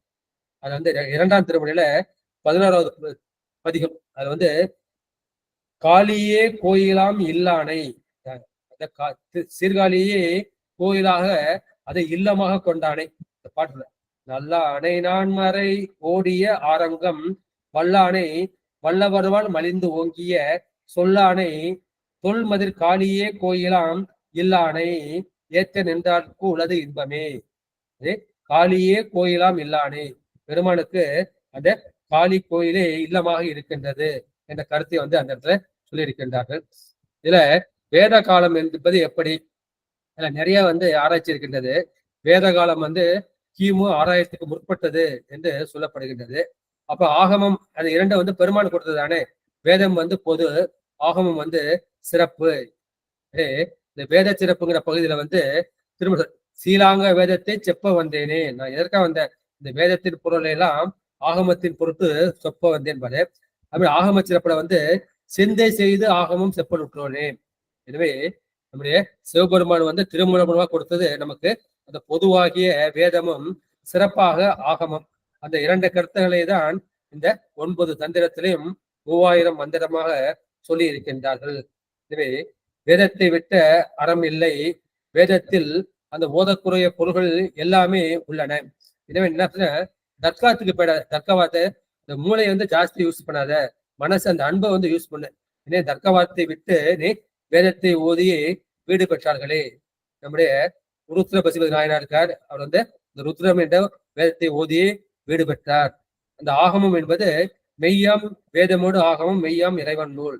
வேதம் என்பது பொது, ஆகமம் என்பது சிறப்பு. இந்த நந்தியம் பெருமான் மூலமாக நிறைய ஆகமங்கள் வந்து கிடைத்திருக்கின்றது. அதில் 9 ஆகமங்களின் சாரங்களை தான் பெருமான் வந்து 9 தந்திரங்களாக பாடி இருக்கின்றார்கள். அது அந்த பாயிரத்துல என்ன சொல்வார்னா, அது காலை எழுந்து கருத்தறிந்து ஓதிரின் ஞானத் தலைவனை நன்னுவர் அன்றே. இப்ப காலம்படி எழுந்தவன என்ன செய்யணும்? கருத்தறிந்து ஓதின், பொருள் அறிந்து ஓதினால் ஞானத் தலைவனாகிய சிவபெருமானை நன்னுவர் அன்றே என்று அந்த பதிக பயனையும் கொடுத்திருக்கின்றார். அப்படி என்ன சொல்லியிருக்கின்றார்கள்? மூலன் உரை செய்த 3000 தமிழ். 3000 தமிழ் பாடல் இருக்கின்றது. எண்ணி கொஞ்சம் மாறுபடாது, சில இடைச்சல்களும் இருக்கின்றது. அப்புறம் மூலன் உரை செய்த 300 மந்திரம். இந்த 3000 தமிழ்ல 300 மந்திரங்கள் இருக்கின்றது. அந்த 300 மந்திரங்கள் வந்து குடும்பமாக தான் தெரிந்து கொள்ள வேண்டும். அப்புறம் மூலன் உரை செய்த 30 உபதேசம். இந்த உபதேசம்னு 30 பாடல்கள். மூலன் உரை செய்த 3 ஒன்றாமே. எனவே திருமணம் செய்த இந்த 3000 தமிழ், 300 மந்திரம், 30 உபதேசம், இதை 3ம் வந்து ஒரே கருத்தை உடையவன என்ற கருத்தை வந்து சொல்லியிருக்கின்றார்கள். எனவே இதை மூலன் உடலில் புகுந்த பிறகு செய்தது வந்து 3000 தமிழ் என்றும், இவர் மூலன் உடலில் புகுவதற்கு முன்பே அவர் செய்தது 30 உபதேசம், 300 மந்திரம் என்றும் மாறுபட்ட கருத்துகளும் சில பேர் வந்து சொல்லியிருக்கின்றார்கள். ஆனா இந்த திருமந்திரத்திலே உபதேசம் இருப்பதனால இவர் திருமுலராகி செஞ்சதுதான். எனவே இந்த 3 நூல்கள் 3000 தமிழ், 300 மந்திரம், 30 உபதேசம், இவை எல்லாமே ஒரே கருத்தை தான் 3 வரிசைப்பட கூறுகின்றன. எனவே இந்த முகவுரையை தான் நம்ம வந்து பாயிரம் என்று சொல்கின்றோம். இது வந்து பொது பாயிரம்னு ஒன்று இருக்கும், சிறப்பு பாயிரம் என்று இருக்கும். இந்த திருமலை பற்றி அவருடைய மாணாக்கர்கள் செய்தது வந்து தற்சிறப்பு பாயிரம். இந்த நூலுக்கு வந்து பெருமான் செய்தது வந்து அது சிறப்பு பாயிரம். எனவே இதுல சிறப்பு பாயிரம், பொது பாயிரம், தற்சிறப்பு பாயிரம் என்ற 3 பாயிரமும் இருக்கின்றது. அந்த சிறப்பு பாயிரத்துல தான் குரு மடவராடும் திருமந்திர தொகையும் வந்து சொல்லி இருக்கின்றார் என்று சொல்கின்றார்கள். உங்களுடைய காலம் வந்து என்ன காலம்? உடைய காலம் வந்து கிமு 3100 கிமு 100 வரை. கிறிஸ்துக்கு முன்பாகவே அவர் 3000 வருடம் வந்து வாழ்ந்திருக்கின்றார் என்று குடிசைக்கிறார் வந்து சொல்லி இருக்கின்றார்கள். இது வந்து பாடல்கள் எப்படி அமைந்திருக்கின்றது? இந்த திருமந்திரம் முழுக்கும் அது கலிவிருத்தங்களால் ஆனது. இந்த கலிவிருத்தம் வந்து முழுக்க முழுக்க இயல்சீல் வெண்டலை, வெண்சீர் வெண்டலை என்ற கலிவிருத்தங்களால் ஆனது. பார்க்க போனா அந்த தோத்திர பாடல்கள் எல்லாமே கலிவிருத்தமாக இருக்கும். பெரிய புராணம், கந்த புராணம், திருவிளையாடல் புராணம், கம்பராமாயணம், அதுல வந்து சொல்லக்கூடிய அந்த கடவுள் தோத்திரங்கள், கடவுள் வாழ்த்து எல்லாமே எப்படி இருக்குன்னா கலிவிருத்த பாடலாக இருக்கும். உலகெல்லாம் உணர்ந்து ஓதற்கரியவன், அது வந்து கலிவிருத்தம். மாதிரி நம்முடைய மாணிக்கவாசகர் நிறைய பாட்டு வந்து கலிவிருத்தமா பாடியிருப்பாரு. இது 9 தந்திரங்களும் 232 தலைப்புகளில் இவர் 3000 பாடல்களை ஏற்றிருக்கின்றார். திருவள்ளுவர் எப்படி இந்த திருக்குறளை 133 அதிகாரமா பிடிச்சாரோ இவர் வந்து 9 தந்திரமாக பாடினார். எனவே இவர் ஒவ்வொரு தலைப்பிலும் பார்த்தீங்கன்னா ஒரு தலைப்புல 2 பாடல்கள் இருக்கும், சில பாடல் வந்து 100 பாடல்களும் இருக்கும். நம்ம எண்ணிக்கை பார்த்தோம்னா 3047 பாடல்கள் வந்து இருக்க வேண்டும். எனவே சிலது வந்து இடைச்செருகளாக இருக்கலாம் என்று சொல்லியிருக்கின்றார்கள். அடுத்து நூல் அமைப்பு. நூல் அமைப்பு வந்து 9 தந்திரமாக இருக்கின்றது என்று சொல்லிவிட்டு இன்னைக்கு ஒரு நூலுக்கு வந்து ஒரு தொடக்கம் செஞ்சுக்கணும் இல்லையா? இவ்வளவு நேரம் ஒரு பொது பாயத்தை பேசிட்டோம். எனவே வந்து நம்ம நூலை வந்து இன்னைக்கு தொடங்கிக் கொள்வோம். திருமந்திரம். விநாயகர் வணக்கம். 5 கரத்தனை ஆணை முகத்தனை இந்தின் இளம்பிரை பொழும் எயிற்றனை நந்தி மகந்தனை ஞான கொழுந்தினை முந்தியில் வைத்தடி போற்றுகின்றேனே. பதவுரைந்து பார்த்துக்கலாம். 5 கரத்தனை, 5 கடைகளை உடையவர். யானை முகத்தனை, யானை முகத்தை உடையவர். இந்தின் இளம்பிரை போலும் எயிற்றனை. இந்து என்பது சந்திரனை குறிக்கும். அந்த சந்திரனது இளமை பிறை போன்ற வடிவத்தை இந்த தந்தத்தை உடையவர். எயிறு என்பது பல்லை குறிக்கும். இப்ப பல்லுங்கிறது தந்தத்தை குறிக்கும். யானை முகம் அல்லவா? எனவே இந்த பிறை போன்ற தந்தத்தை உடையவர். நந்தி மகன் தனை, சிவபுரானுக்கு அவன் மூத்த பிள்ளையார், மூத்த மகன். ஞான கொழுந்தினை, இவர் ஞானத்தின் கொழுந்தாக, ஞானத்தின் முடிநிலையாக இருக்கின்றார் ஆகிய விநாயகர் பெருமானை நான் உள்ளத்தில் வைத்து அவரது திருவடிகளை நான் ஓதுகின்றேன் என்று இந்த விநாயகர் வணக்கம் வந்து இவர் சொல்லியிருக்கிறார். இந்த விநாயகர் வணக்கம் வந்து இவர் செய்தது இல்லை. இவர் காலத்துக்கு பிறகு இவருடைய மாணவர்கள் ஒருவராலோ இல்லை வேற யாராவது செய்யப்பட்டிருக்க வேண்டும் என்ற கருத்தையும் வந்து சொல்லி இருக்கின்றார்கள். ஏன்னா இப்ப பார்த்தோம்னா இந்த திருமுறைகள் வந்து பலம் பார்த்தோம்னா அது விநாயகர் காப்பு வந்து இருக்காது. 10ஆம் திருமுறை வரைக்கும் நமக்கு வந்து விநாயகர் வணக்கம் வந்து இருக்காது. இப்படி சாத்திரங்களை பார்த்தோம்னா திருவுந்தியார், திருக்குறட்டுப்படியார் அது வந்து சிவஞான போதத்துக்கு முற்பட்டது. அதுலயும் வந்து விநாயகர் வணக்கம் வந்து கிடையாது. எனவே இவர் வந்து இந்த விநாயகர் வணக்கத்தை செய்யவில்லை, இவருக்கு பிற்பாடு வந்தவர்கள் வந்து இதை செய்திருக்கின்றார்கள் என்ற கருத்தையும் வந்து சொல்லியிருக்கின்றார்கள். இதை இவர் செய்தது ஒன்றவன் தானே இரண்டவன் இன்னருள், அதைதான் அவர் செய்திருக்கின்றார் என்று சேக்கிலாரும் வந்து இது பதிவு வந்து செய்திருக்கின்றார். இதற்கு இந்த 5 கரத்தனை என்ற பாட்டுக்கு மட்டும் விளக்கத்தை பார்த்து இன்றைய உரையை வந்து நாம் நிறைவு செய்து விடலாம். எனவே எல்லா நூலுக்கும் வந்து பாயிரம் வேண்டும். 1000 முகத்தான் அகன்றதாயினும் பாயிரம் இல்லது பணுவல் அன்றி. பாயிரம் இல்லைன்னா அது வந்து நூல்னு சொல்ல முடியாது. எனவே இந்த நூலுக்கு நமக்கு பாயிரம் வந்து தேவைப்படுகின்றது. இந்த பாயிரத்தில் என்ன சொல்லுவாங்கன்னா, அந்த நூலுக்கு இன்றியமையாத கருத்துக்களை அந்த நூலுக்கு முன்பாக முகவுரையாக சொல்லுவது. இந்த பாயிரம் வந்து பொது பாயிரம், சிறப்பு பாயிரம் என்று சொல்லப்படுகின்றது. இவற்றில் இந்த பாயிரம் வந்து திருமந்திரத்துக்கு உண்டான அந்த சிறப்பு பாயிரம், பொது பாயிரம், தற்சிறப்பு பாயிரம் என்ற 3 பாயிரங்களை சொல்லுகின்றது. அதாவது தெய்வ வணக்கம் சொல்லப்படுகின்றது, செய்யப்படும் பொருள்களும் சொல்லப்படுகின்றது. தெய்வ வணக்காக இவர் சொல்வது என்ன, அந்த பரசிவத்தின் இயல்பையும் அந்த 3 மூர்த்திகளின் முறைமையும் வந்து சொல்கின்றார்கள். இவற்றில் முதல் மந்திரம் தொடங்கும் முன்பு இவர் செய்வது விநாயகர் வணக்கம் என்கின்ற அந்த காப்பு செய்யுள். அந்த காப்பு செய்யுளின் பொருள் வந்து நம்முடைய விநாயகப் பெருமான் 5 திருக்கரங்களை உடையவர், யானை முகத்தை உடையவர், இளம் பிறை சிந்தனை போன்ற ஒற்றை தந்தத்தை உடையவர், இந்த பரசிவமூர்த்தியின் மூத்த குமாரர், ஞான சிகரமாக விளங்குபவர். அப்பேற்பட்ட விநாயகப் பெருமானது திருவடிகளை என் சித்தத்தில் வைத்து, என் புந்தியில் வைத்து நான் சேவிக்கின்றேன். எனவே இந்த 5 கரத்தனையிலிருந்து நந்தி மகந்தனை அது வரைக்கும் உள்ளது என்ன சொல்லுது, அந்த விநாயகப் பெருமானுடைய அந்த உருவத் திருமேனியை வந்து குறிப்பது. உருவத் திருமேனியை தான் 5 கரத்திலிருந்து நந்தி மகன் வரைக்கும் உள்ளது பெருமானுடைய உருவத் திருமேனியை குறிக்கும். ஞானத்தின் கொழுந்து, ஞான கொழுந்துன்னு சொல்லல, ஞானத்துக்கு உருவம் இருக்கா, உருவம் கிடையாது, கிடையாது, அருவத் திருமேனியை வந்து குறிக்கும். அடுத்து புந்தியில் வைத்து அடி போட்டுகிற அந்த அடி என்பது அதை உருவ திருமேனியாக நாம் கொள்ளலாம். எனவே இதுல வந்து உருவம், அருவம், உருவம் என்ற 3ஐயும் குறிப்பதாக பொருள் சொல்லியிருக்கின்றார்கள். இவர் வந்து ஞானத்தின் கொழுந்து அப்படின்னா வந்து அறிவே உருவமாக இருக்கின்றார். அடி என்பது திருவடியும் குறிக்கும், அந்த திருவடி மூலமாக கிடைக்கக்கூடிய அந்த திருவுருளையும் குறிக்கும், அந்த திருவுருள் மூலமாக கிடைக்கக்கூடிய அந்த ஞானத்தையும் குறிக்கும். எனவே அதை உருவமாக இருக்கின்றார்கள். என்ன ஒரு 1000 ஆண்டுகள் வந்து என்ன செய்கிறார், ஆண்டு சதா சிவசிந்தனையிலே இருந்திருக்கின்றார். சிவசிந்தனையில் இருந்து அந்த சிவமாம் பேற்றையே பெற்றுவிட்டார். சித்தமலம் எடுத்து சிவம் ஆகிவிட்டார். அந்த சிவமாம் பேற்றை எய்தியவர் அந்த திருமூல நாயனார்.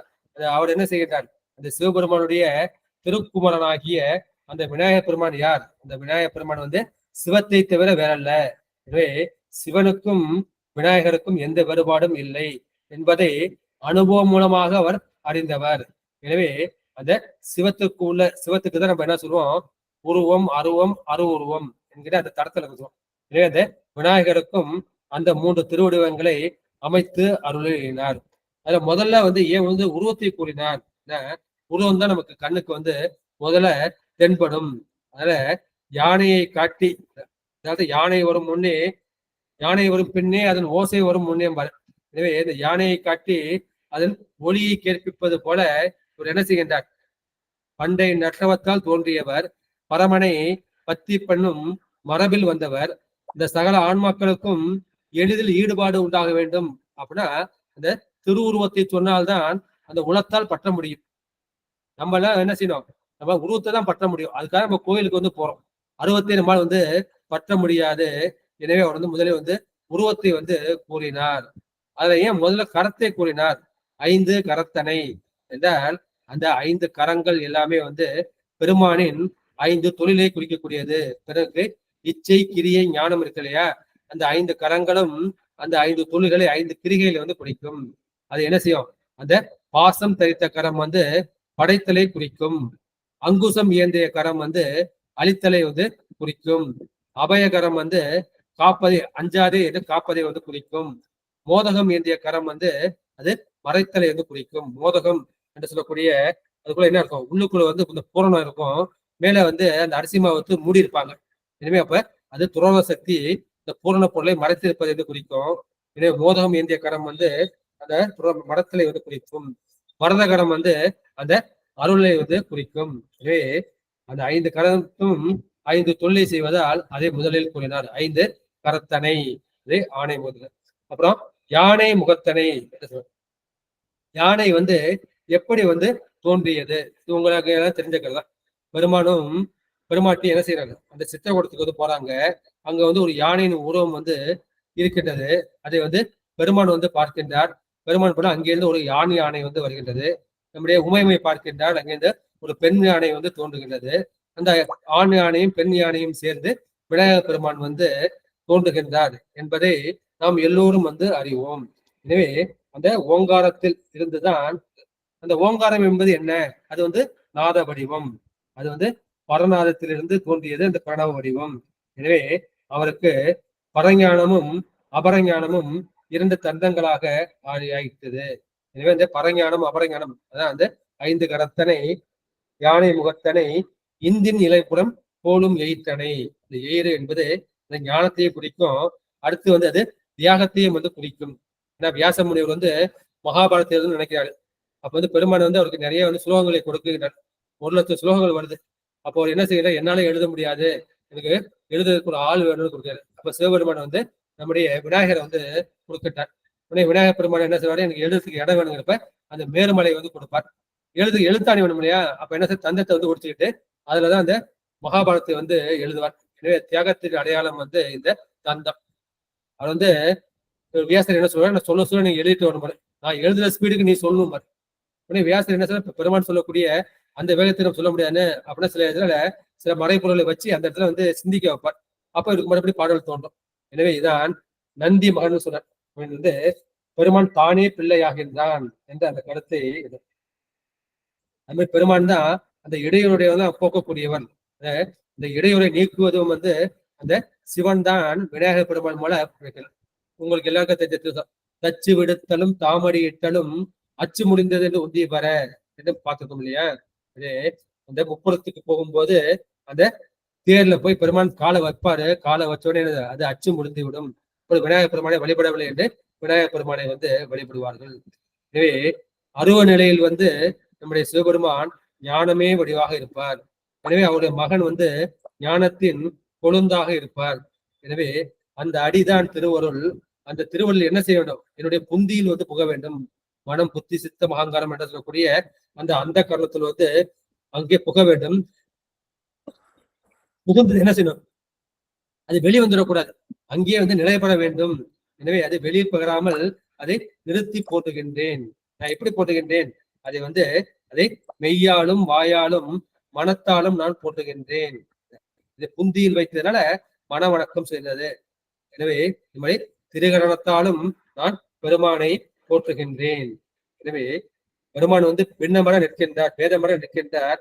அதை பார்க்கின்ற இந்த சிவயோகியாகிய திருமூலநாதர் அந்த ஆன்மாக்கள் மீது வைத்த எளிவந்த பெருங்கரணையினால் என்ன செய்கிறார், அவருடைய கரணங்கள் எல்லாம் எப்படி இருக்குது, பதிகரணமா இருக்கின்றது. நம்முடைய கரணம் பசுகரணமா இருக்கின்றது.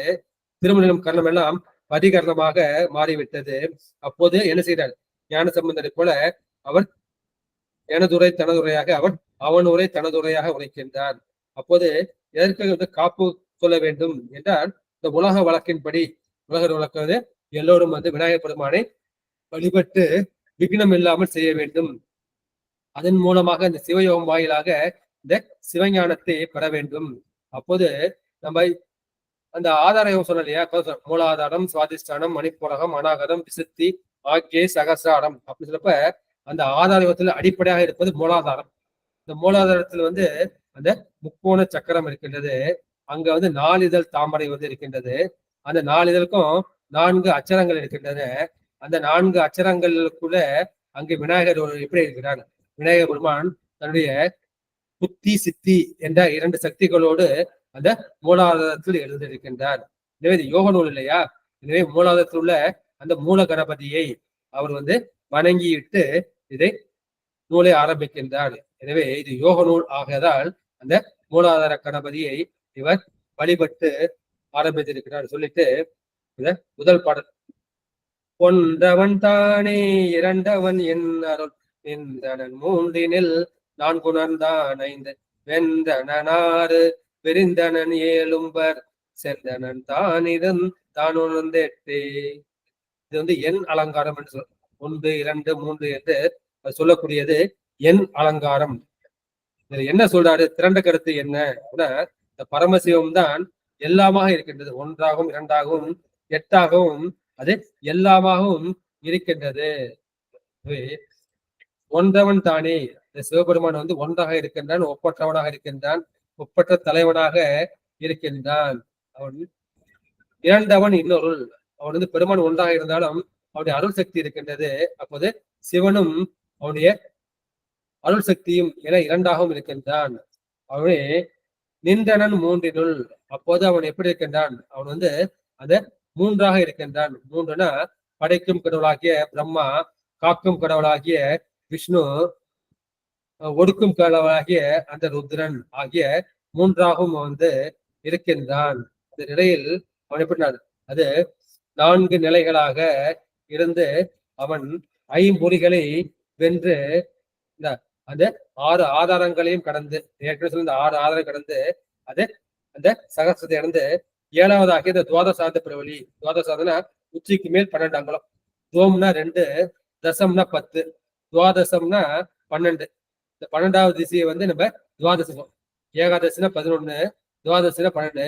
இந்த துவாதசந்த பிறவில் பெருமான் எப்படி இருக்கின்றார்? அங்க அட்டமூர்த்தியாக இருக்கின்றார் என்ற கருத்தை சொல்லி இருக்கின்றார்கள். எனவே இதை 1 என்பது எண் ஆகு பெயராக சிவபரம்பொருளை இருக்கிறது. அவன் பெருமான் ஆனா பெண்ணா அழியானா நம்ம வழக்கமா அவன் என்று சொல்லக்கூடியது. எனவே 1 என்று கூறிய 1 என்றால் அகிரணையா மாறிவிடும். அப்போது அவன் என அதை உயர்திணை வாய்ப்பாட்டால் கூறினார். எனவே பெருமான் உயர்திணை அகிரிணை எல்லாவற்றிலும் கடந்திருக்கின்றான். எல்லாவற்றிலும் அவன் கலந்தும் இருக்கின்றான், கடந்தும் இருக்கின்றான். அது கலப்பினால் ஒன்றாகவும், பொருள் தன்மையால் வேறாகவும், செலுத்தும் தன்மையால் உடனையாகவும் இருக்கின்றான். அவன்தான் கலந்து இருப்பது, கடந்து இருப்பது.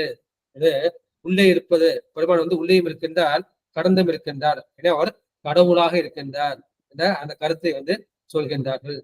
பெருமான் உயர்திணை பொருள் மட்டுமல்ல, அந்த அகிரிணை பொருளிலும் அவர் இருக்கின்றார். இந்த கருத்து தான் நம்முடைய ஞானசம்பந்த பெருமான் திரு எழுகூட்டு இருக்கு இல்லையா, அதனை ஓர் உருவாயினை என்று சொல்வார். அது சொல்லிவிட்டு எல்லா தத்துவங்களையும் அதை கடந்து அவர் எப்படி கேட்டார்? வாக்கு மனாதிக்கு எட்டாமல் இருக்கின்றான், மனவாக்குக்கு எட்டாத நிலைமையில் அவன் இருக்கின்றான் என்பதை அந்த இடத்துல அவர் சொல்லுகின்றார். அப்புறம் 2 அவன் இன்னருள். எனவே அவன் எப்படி இருக்கின்றான்? அவனுடைய அருளை விட்டு பிரியாமல் இருக்கின்றான். அதை தாதான்மிய சம்பந்தம். அது பெருமானும் அவனுடைய சிவசக்தியும் சேர்ந்திருப்பதை தாதான்மிய சம்பந்தம் சொல்லுவாங்க. அந்த உயிர்களோடு அவன் சேர்ந்திருப்பதை அத்துவித சம்பந்தம் ஏற்படும். ஏன்னா உயிர் வேற பொருள், இறைவன் வேற பொருள், 2 வேறுபட்ட பொருள் கலந்திருப்பது அத்துவிதம். பெருமானும் பெருமாட்டியும் ஒரே பொருள். அந்த ஒரு பொருள் 2ஆக இருப்பது அதை தாதான்மிய சம்பந்தம் என்று சொல்வார்கள். பெருமான் எப்படி இருக்கின்றான்? அந்த ஊழி முதல்வனாக இருக்கும் போது அவன் ஒருவனாக இருக்கின்றான்.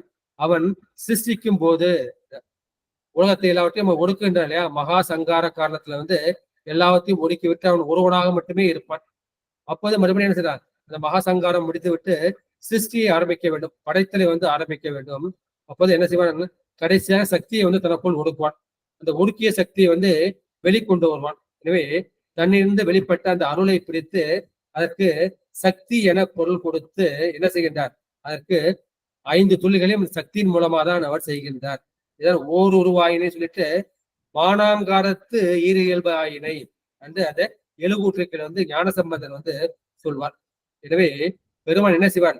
தன்னுடைய சக்தியை கொண்டுதான் அந்த சர்வ அனுகிரகமான அந்த பஞ்ச கிருத்தியங்களும் அந்த 5 தொழில்களையும் அவர் நடத்துகின்றார். எனவே அந்த சிவம் சக்தியை படைத்து 2ஆக மாறுகின்றது என்ற கருத்தை சொல்றார்கள். இன்னும் சில பேர் என்ன சொல்றாங்கன்னா, பெருமானுடைய சக்தி கருணை சக்தி தானே, அந்த கருணை சக்தி வந்து ரெண்டா இருக்கும். ஒண்ணு வந்து அறக்கருணை, இன்னொன்னு வந்து மரக்கருணை என்று அந்த மாதிரி வந்து பொருள் வந்து சொல்கின்றார்கள்.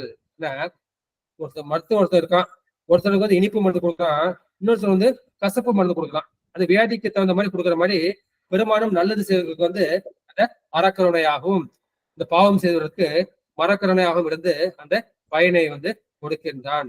எனவே அந்த இருவகை கருணையும் ஒரே அது பயனை வந்து கொடுக்கின்றன என்ற கருத்தை வந்து இந்த இடத்துல சொல்லி இருக்கின்றார்கள். அடுத்து அவன் இதுல வந்து பிருகதாரண்ய உபநிஷத்து இருக்கு. அதுல என்னன்னா பெருமான் வந்து முதல்ல வந்து விராட் புருஷனாக இருக்கின்றான். அந்த விராட் புருஷன் வந்து அப்புறம் பெண்ணும் ஆணுமாக இருந்து அவன் 2 உருவை படைத்துக் கொள்கின்றான். அந்த 2 கருத்தையும் சொல்றார். அப்படி அவர்கள் வந்து அவர்கள் இருவரும் இரு பாதியாக இருக்கின்றார்கள். பெருமான் அர்த்த நாடீஸ்வரராக இருக்கின்றார் என்று சொல்லப்படுகின்றது. அர்த்தம் நின்றனன் மூன்றினுள். பிரம்மா மூலமாக படைப்பது, விஷ்ணு மூலமாக காப்பது, ருத்ரன் மூலமாக ஒடுக்குவது. எனவே அந்த அந்த 3 தேவர்களுக்கும் அந்த காரண தேவர்களுக்கு உள்ளே நின்று அந்த தொழிலை செய்வது அந்த சிவம்தான் என்பதை சொல்கின்றார். பிரம்மன் வந்து சிருஷ்டி தொழிலை, படைத்த தொழிலை செய்யவும், திருமால் வந்து காக்கும் தொழிலை செய்யவும், ருத்ரன் வந்து இந்த சங்கார தொழிலை செய்யவும் அந்த அதிகார சக்தியை வந்து யார் கொடுக்கின்றார்? இந்த பெருமான் தான் அவர்களுக்கு வழங்கி அதை 3ஆக நிற்கின்றார். நம்ம பார்த்துட்டோம், மாதொருபாக அர்த்தம் பார்த்துட்டோம். இப்ப சங்கர நாராயணன் அதையும் நம்ம பார்த்துட்டோம். அப்புறம் பெருமான் வந்து திருமூர்த்தி வடிவமாக இருப்பார். திருமூர்த்தி வடிவமா சிவபெருமான் வந்து நடுவில் இருப்பார். ஒரு பக்கம் வந்து திருமால், இன்னொரு பக்கம் வந்து பிரம்மா இருப்பார். அது வந்து திருமூர்த்தி வடிவம் என்று சொல்வார்கள். அப்புறம் ஏகபாத திருமூர்த்தி, அது பாதம் வந்து ஒரு பாதம் தான் இருக்கும். அப்ப 3 மூர்த்திகள் இருப்பார். ஏகபாத திருமூர்த்தி அந்த வடிவம் வந்து இருக்கின்றது. இதுதான் வந்து இதை வந்து நம்முடைய ஞான சம்பந்தம் வந்து சொல்றார். என்னன்னா பவமலி நினைவோடு பதுமனன் மலரது மேவிய பரன். இந்த பதுமனன் மலர், பதுமம் வந்து அந்த தாமரை வந்து குறிக்கும். அந்த தாமரையில் இருக்கக்கூடிய அந்த நான்முகன்மை மேவிய பரன். அப்புறம் உலகுகள் நிலைபெறும் வகை நினைவோடு அலைகடல் நடு அறிதுயில் அமரர் அறிவுருவில் பரன். இது சிவபுரத்துல உள்ள அந்த திருப்பதி. இந்த அலைகடல்ல வந்து திருமால் வந்து அறிதுயில் இருக்கின்றார். அவரில் மேவியது வந்து நம்முடைய சிவபெருமான். அதே பாட்டுல வந்து அழிவகை நினைவோடு முதல் உருவியல் பரன். அழித்தல் தொழிலை செய்வதும் இந்த பெருமான் தான். எனவே படைத்து காத்து அழிப்பது ஆகிய அந்த மும்மூர்த்திகளாக இருப்பது சிவபெருமான் என்ற கருத்தை வந்து அந்த சிவபுர பதிகத்தை வந்து ஞான சம்பந்தம் வந்து சொல்வார். இதை வந்து சித்தியார்ல வந்து மூவாராய் நின்றது ஓரார், பெருமான் தான் 3ஆக நிற்கின்றார் என்பதை அவர்கள் தெரிய மாட்டார்கள் என்று சொல்வார்கள். அப்புறம் முக்குணங்களை செயல்படுத்துவார். சாத்விகம், ராஜசம், தாமசம் என்ற முக்குணங்களை வந்து சொல்வார்கள். அது வந்து பெருமானுக்கு வந்து பொருந்தாது. பெருமானுக்கு வந்து எண் குணம் தான். நம்ம போன்ற உயிர் ஒடுக்கத்துக்கு தான் அந்த 3 குணங்கள், ராஜசம், தாமசம், சாத்விகம். பெருமானுக்கு வந்து எண் குணம் தான். இந்த முக்குணம் என்பதை பெருமான் வந்து முக்குணத்தை தாண்டியவன், அவன் வந்து எண் குணத்தான் சொல்லப்படாது. முக்குணங்களுடைய உயிரை சேர்ந்தாலும் எண் குணம் வந்து மாறுபடாது. அப்புறம் 4 உணர்ந்து என்பது, 4 குணம் என்பது அந்த 4 வேதங்களை குறிப்பதாக, ரிக், யஜுர், சாம, அதர்வணம் என்ற அந்த 4 வேதங்களை குறிப்பதாக சொல்லலாம். பெருமான் வந்து எப்படி நிற்கின்றான்? அப்போது பெருமான் வந்து அதன் உலகுக்கு வந்து உயிராக நிற்கின்றான், உலகாக நிற்கின்றான். அதை எப்படி சொல்கின்றார்கள்னா அவன் வந்து விஸ்வ அதிகனாக இருக்கின்றான். இந்த விஸ்வம் வேறு, பெருமான் வேற அல்ல. அதோடு கலப்பினால் வந்து ஒன்றாக இருக்கின்றான். அது வந்து விஸ்வ அதிகன் சொல்வார். விஸ்வ காரணன், விஸ்வத்தை படைப்பதற்கு காரணமாக இருக்கின்றான். அது வந்து விஸ்வ காரணன். அப்புறம் விஸ்வ அந்தர்யாமி, இந்த விஸ்வத்துக்குள் அந்தர்யாமியாக பெருமான் வந்து இருக்கின்றான். அப்புறம் விஸ்வரூபி, இந்த விஸ்வரூபமாகவும் பெருமான் இருக்கின்றான். எனவே இந்த உலகத்தை வைத்து, இந்த விஸ்வத்தை வைத்து அவன் விஸ்வாதிகன், விஸ்வ காரணன், விஸ்வ அந்தர்யாமி, விஸ்வரூபி என்று சொல்கின்றார்கள். இதே பெருமான் வந்து அந்த இலக்கியது, சாம, அதர்வணம் என்ற அந்த 4 வேதங்களையும் உணர்ந்தவன். அந்த 4 வேதங்களாலும் அவன் வந்து உணரப்பட்டவன்.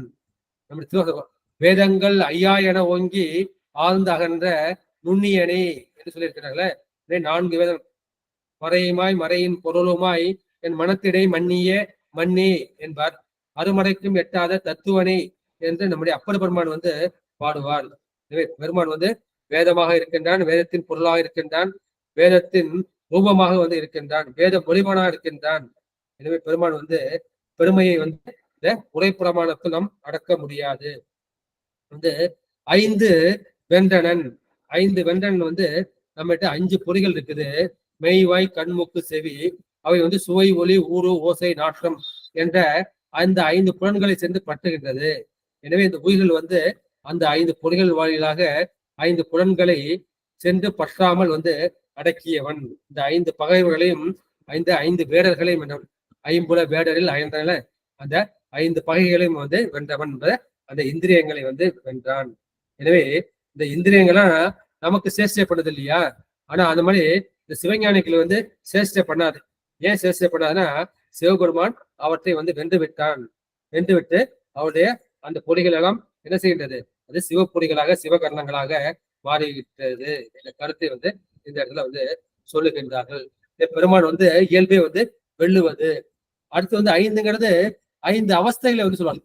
வந்து சாத்திரம் படுத்தவங்க ஒண்ணு வந்து இப்ப நம்ம இருக்கோம், அது வந்து விழிப்பு நிலை அல்லது ஜாக்கிர அவஸ்தை சொல்லுவாங்க. 2வது வந்து கனவு வருது, அது வந்து கனவு நிலை அல்லது சொப்பன அவஸ்தை சொல்லுவோம். 3வது வந்து உறக்கத்துக்கு போறோம், உறக்க நிலை வந்து சொப்பனம் சுளுப்தி நிலை சொல்லுவாங்க. இப்ப 4வது வந்து பேருறக்கம், அதை வந்து துரியம்னு சொல்லுவாங்க. அப்புறம் துரியாதீதம், அது வந்து என்ன சொல்வார்கள்? அது உயிர் படங்கள். வந்து ஜாக்கிரம், சொப்பனம், சுளுத்தி, துரியம், துரியாதீதம் என்ற அந்த 5 அவஸ்தைகளையும் அவன் வந்து வென்றவன். அடுத்து 6 விரிந்தனன். 6 விரிந்தனன்னா அந்த 6 ஆதாரங்கள். அந்த 6 ஆதாரங்கள போதானத்துல வந்து அவன் விநாயக பெருமானாக இருக்கின்றான், சுவாதிஷ்டானத்துல பிரம்மனாக இருக்கின்றான், மணிப்புரகத்தில் விஷ்ணுவாக இருக்கின்றான், அநாகத்தில் ருத்ரனாக இருக்கின்றான், விசுத்தில் வந்து மகேஸ்வரனாக இருக்கின்றான், ஆக்கினையில் வந்து அவன் சதாசிவனாக இருக்கின்றான். எனவே அந்த 6 மூர்த்திகளாக விளங்குவது பெருமான் தான் அவன் இருக்கின்றான் என்று சொல்லுகின்றார்கள். அப்புறம் சாத்திரம் படித்தவங்களுக்கு வந்து தெரியும் என்னன்னா, அந்த சொல் பிரபஞ்சம், பொருள் பிரபஞ்சம். பிரபஞ்சத்தை வந்து 2ஆ பிடிப்பாங்க. அது சொல் பிரபஞ்சம். அவங்களோட சொல் பிரபஞ்சம் என்ன? மந்திரம், பதம், வண்ணம். இந்த மந்திரம் வந்து 11 மந்திரம் நான் சொன்னேன் இல்லையா? பஞ்சபிரம மந்திரம், சடங்க மந்திரம். இந்த 11 வந்து மந்திரம். பதம், பதம்னா வந்து இப்ப ஓம் நமச்சிவாய என்பது வந்து மந்திரம் இல்லையா? அதுல சிவங்கிற ஒரு பதம், நமங்கிறது ஒரு பதம். அந்த மாதிரி 81 பதங்கள் இருக்கின்றது, அது பதம். வண்ணம், வண்ணம்னா எழுத்து குறிக்கும், அது வந்து அச்சரங்கள் சொல்லுவாங்க. அது வந்து 51 அச்சரங்கள். மந்திரம், பதம், வண்ணம் என்ற அந்த சொற்பிரபஞ்சமாகவும், பொருள் பிரபஞ்சம். பொருள் பிரபஞ்சம் வந்து கோணம், தத்துவம், கலை. கோணம் வந்து 224 கோணம், தத்துவம் வந்து 36 தத்துவம். உங்க எல்லாருக்கும் தெரியும். 24 ஆன்ம தத்துவம், 7 வித்யா தத்துவம், 5 சிவ தத்துவம் ஆகிய 36 தத்துவங்கள். அப்புறம் கலைகள் 5 கலைகள், பஞ்ச கலைகள் சொல்லுவாங்க. அவை வந்து நிவர்த்தி கலை, பிரதிசா கலை, வித்யா கலை, சாந்தி கலை, சாந்தி அதீத கலை என்று சொல்றாங்க. எனவே பெருமான் வந்து இந்த 6 அத்துவாக்களாக மந்திரம், பதம், வண்ணம், கோணம், தத்துவம், கலை என்ற அந்த 6 அத்துவாக்கள் பெருமானை வந்து சேர்வதற்கும் பெருமானை விட்டு விலகு பிறப்பதற்கும் காரணமாக இருப்பது இந்த 6 அத்துவாக்கள். நமக்கு இந்த நிர்வாண தீட்சை கொடுக்கும்போது என்ன சொல்றாங்க? இந்த 6 அத்துவாக்களையும் வந்து சுத்தி செய்வார்கள், அத்துவா சோதனைன்னு சொல்லுவாங்க. அது மாதிரி செய்வார்கள். எனவே இந்த அத்துவாக்களின் வடிவமாக வந்து சென்றான். அவன் வந்து 7 உம்பர் வந்து சென்றனன். 7 உம்பர் மேல சொல்லப்பட்ட அந்த 6 ஆதாரங்கள், அதுக்கு மேல சொல்லப்பட்டது அந்த 7வது துவாதசாந்தம் என்ற அந்த ஒரு கருத்து. 7 உம்பர்னா 7 பூலோகம், பூலோகம், சிவலோகம், மகாலோகம், ஜனலோகம், தபலோகம், சத்தியலோகம் என்கின்ற பூர்புவ சிவக என்று சொல்லக்கூடிய அந்த காயத்ரி மந்திரம் உள்ளது. அதே சொல்லும் 7 உலகம். அதுக்கு மேல எப்படி வேணும்னா இந்த பிரம்மலோகம், விஷ்ணுலோகம், ருத்ரலோகம், மகேஸ்வரலோகம், சதாலி லோகம், சக்தி லோகம், சிவலோகம் என்று 7 உலகங்களை சொல்வார்கள். அது 7 உம்பராக இருக்கின்றான். அவன் வந்து 8 உணர்ந்தான். அவன் எப்படி இருக்கின்றான்? அவன் வந்து அட்டமூர்த்தி வடிவமாக இருக்கின்றான். அட்டமூர்த்தி வடிவம் என்பது 5 பஞ்சபூதங்கள். அது நிலம், நீர், நெருப்பு, காற்று, ஆகாயம் என்கின்ற அந்த 5 பஞ்சபூதங்கள். அப்புறம் சூரியன், சந்திரன் ஆகிய அந்த 2 சுடர்கள், யமானன் என்று சொல்லக்கூடிய உயிர்.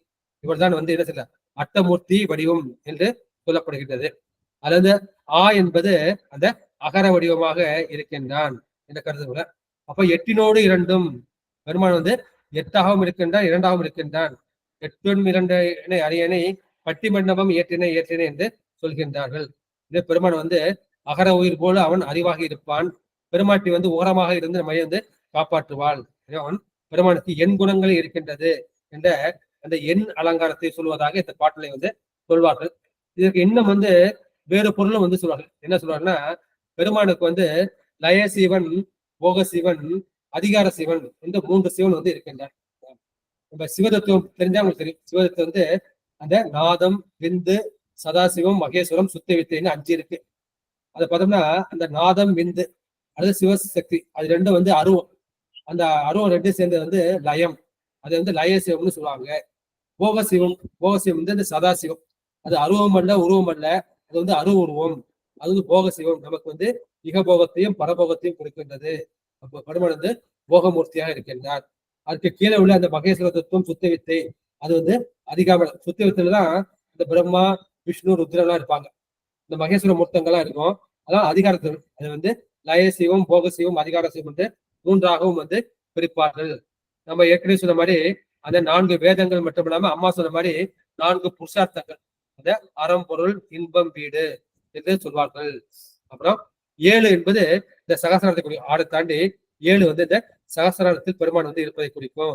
8 என்பது அந்த சகசிரத்தை எட்டி உள்ளது. இந்த 7ஐ தாண்டி 8ஆக இருக்கக்கூடிய துவாதசாந்தத்தை குறிக்கும் என்ற கருத்தையும் சொல்லி நேரம் கருதி இன்றைய சிந்தனையை இத்துடன் நிறைவு செய்கின்றேன். நன்றி, வணக்கம். சிவாய நம. திருச்சிற்றம்பலம்.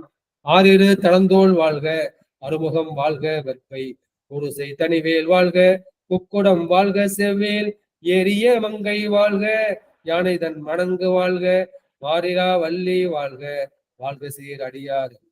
இந்த சீரர்கள் பொற்பாதங்களை வணங்கி என் உரை நிறைவு செய்கின்றேன்.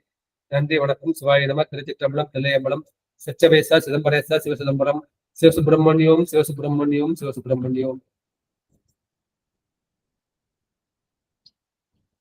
அடியார் மக்கள் தங்கள் கருத்துக்களை பதிவு செய்யலாம், சந்தேகங்களை கேட்கலாம், எல்லாம் நிறைவு செய்து விடலாம். இல்லைங்க, இருக்கட்டும்யா. எல்லாம் ஒரு அடியார்கள் பேச வாய்ப்பு உண்டு.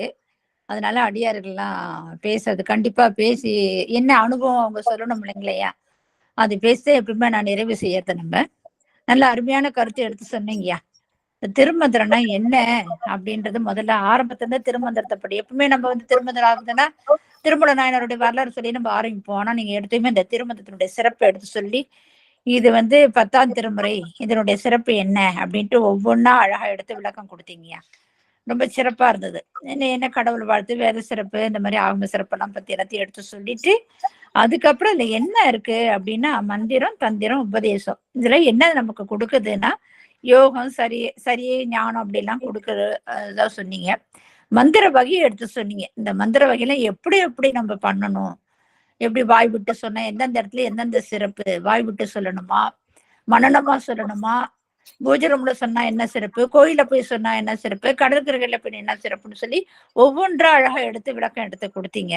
ரொம்ப அருமையா இருந்ததுங்க. அந்த கருத்தெல்லாம் ரொம்ப சிறப்பா இருந்தது. இது வந்து என்ன, அந்த மந்திரத்துல மொத்தம் 9 ஆகமங்கள் இருக்கு. இது வந்து சொன்னீங்களா ஆகமத்துல தந்திரத்தை பத்தி குறிக்கின்றது அப்படின்னு சொல்லி 9 ஆகமும் நிறைய சொன்னீங்க. 9 ஆகமத்தை பத்தி கடகடன்னு சொல்லிட்டீங்க, போயிட்டீங்க, எழுத முடியல என்ன அடியானால. அந்த 9 ஆகமும் மட்டும் அழகா ஒவ்வொன்னா என்ன ஏதுன்னு சொன்னீங்க. அது வந்து அந்த தந்திரத்தை குறிக்கின்றது அப்படின்னு சொல்லி 9 ஆகமத்தையும் விளக்கம் எடுத்து கொடுத்தீங்க. அப்புறம் இல்லான், அந்த இல்லான்றது உண்மையை இல்லான்னா என்னன்னே தெரியல, திருமுறையில இருந்து எடுத்து விளக்கம் கொடுத்தீங்க. அந்த திருவாசகத்திலயா இல்ல 1ஆம் திருமுறை இல்லையாங்க, 2ஆம் திருமுறையில 11ஆம் பதியத்துல அந்த வரியும் இருக்கு அப்படின்னு விளக்கம் எடுத்து கொடுத்தீங்க.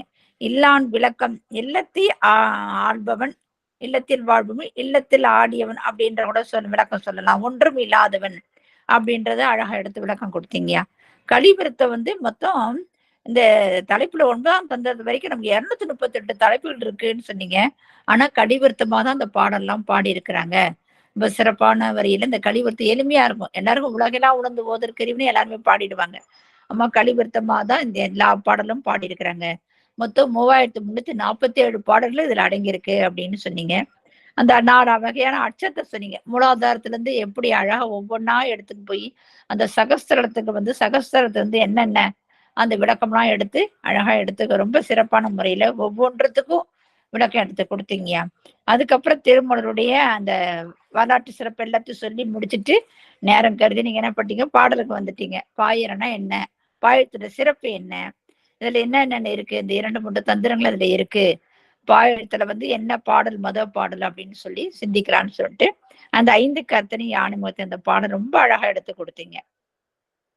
விநாயகப் பெருமான் 5 கைகளை உடையவன். அந்த 5 கரத்தினே யானை முகத்தை அவன் எப்படி இருப்பானா, ஒருவ திருமேனியா காட்சி கொடுத்த 5 கைகளை உடைய விநாயகர் யானை முகத்தோட காட்சி கொடுத்திருக்காரு. இந்தி நீலம்பரினா யாருன்னா சந்திரனை சூடியவர் பெருமான் அவரு அப்படின்னு ரொம்ப அழகா சொன்னீங்க. போடும் 8 அவன் எப்படி இருப்பானா, இளம்பர சந்திரனை போன்ற அந்த அந்த தந்திரத்தை உடையவனா இருப்பாப்புல அப்படின்னு அழகா சொன்னேன். சிவபெருமானுடைய யாரு அவன், சிவபெருமானுடைய மூத்த மகன். இந்த அவர் எப்படி விளங்குகிறார்னா, அவரை பார்த்தாலே பிரணவ தத்துவ பொருளாக ஞானத்தினுடைய நிலையில இருக்கக்கூடிய பெருமான். அத்தைய பெருமான மனதுல வைத்து நம்ம என்ன பண்ணணும், அந்த பெருமானையே திருவடிகளை நம்ம வணங்கணும்னு சொல்லி அந்த பாட்டுல ரொம்ப பெரிய கருத்தா எடுத்து, ரொம்ப அருமையான கருத்தா எடுத்துன்னு. திருமணி எப்படி இருக்குமா, அருள் திருமணியா இருப்பானு, ஞான திருமணியா இருக்கக்கூடியவரு. அவர் உருவமா காட்சி உருவ திருமேனிய அப்படின்னு நம்ம சொல்லப்படுகின்றோம். அந்த உருவ விநாயகப் பெருமானை வணங்கி இந்த இடத்துக்கு உள்ள செல்றோம் அப்படின்னு சொல்லி அந்த பாடல் விளக்கம் எடுத்து கொடுத்தீங்க. அடுத்ததாக அந்த பாயத்தை கடவுள் வாழ்த்து. அப்பா நிறைய கருத்து, இந்த பாடல ரொம்ப சிறப்பான கருத்தெல்லாம் எடுத்து கொடுத்தீங்க. அப்படின்னு சொல்லவே முடியல, அந்த அளவுக்கு கருத்து. ஒன்றவன் தானே இரண்டவன் இன்னொருள் நின்றனன் 3 4 5 வெண்டனன் 6 விரிந்தனன் 7 கும்பல் சென்றனன் தான் இருந்தான் உணர்ந்து 8 அப்படின்னு போட்டு, ஒன்றவன் தானே இறைவன் ஒருத்தவன் தான், எல்லாருக்குமா தெரிஞ்ச கருத்து அது. இருந்தாலும் அவ்வளவு அழகா அது எப்படின்னா சக்தியோடு சேர்ந்துதான் இருப்பான். அது 1 2 அதான் அர்த்தநாரீஸ்வரர் கோலத்தோட 2 ஒன்னா கலந்துருக்கிறாரு. அந்த பரம்பொருள் தான் எல்லாத்தையும் 5 ஆற்றி கொண்டிருக்கிறாரு அப்படின்னு சொல்லி அந்த ஒவ்வொரு படி இன்னொருள், இந்த இன்னொருள் நிறைய எடுத்து அந்த விளக்கம் கொடுத்தீங்க. எழுத முடியல, அந்த இன்னொருளுக்கு நிறைய விளக்கம் எடுத்து கொடுத்தீங்க. நின்றனல் 3 யாரு, நான்முகன் தான். நான்முகன் ருத்ரன், அந்த 3 நிலையிலையும் இருக்கக்கூடிய பெருமான் தான். அந்த பெருமான் நமக்கு என்ன செய்யற, 4 உணர்ந்தான் அரும்பொருள் இன்பவிடம் தருகிறாரு அப்படின்னு சொன்னீங்க. 4ஐயும் உணர்ந்தவன்.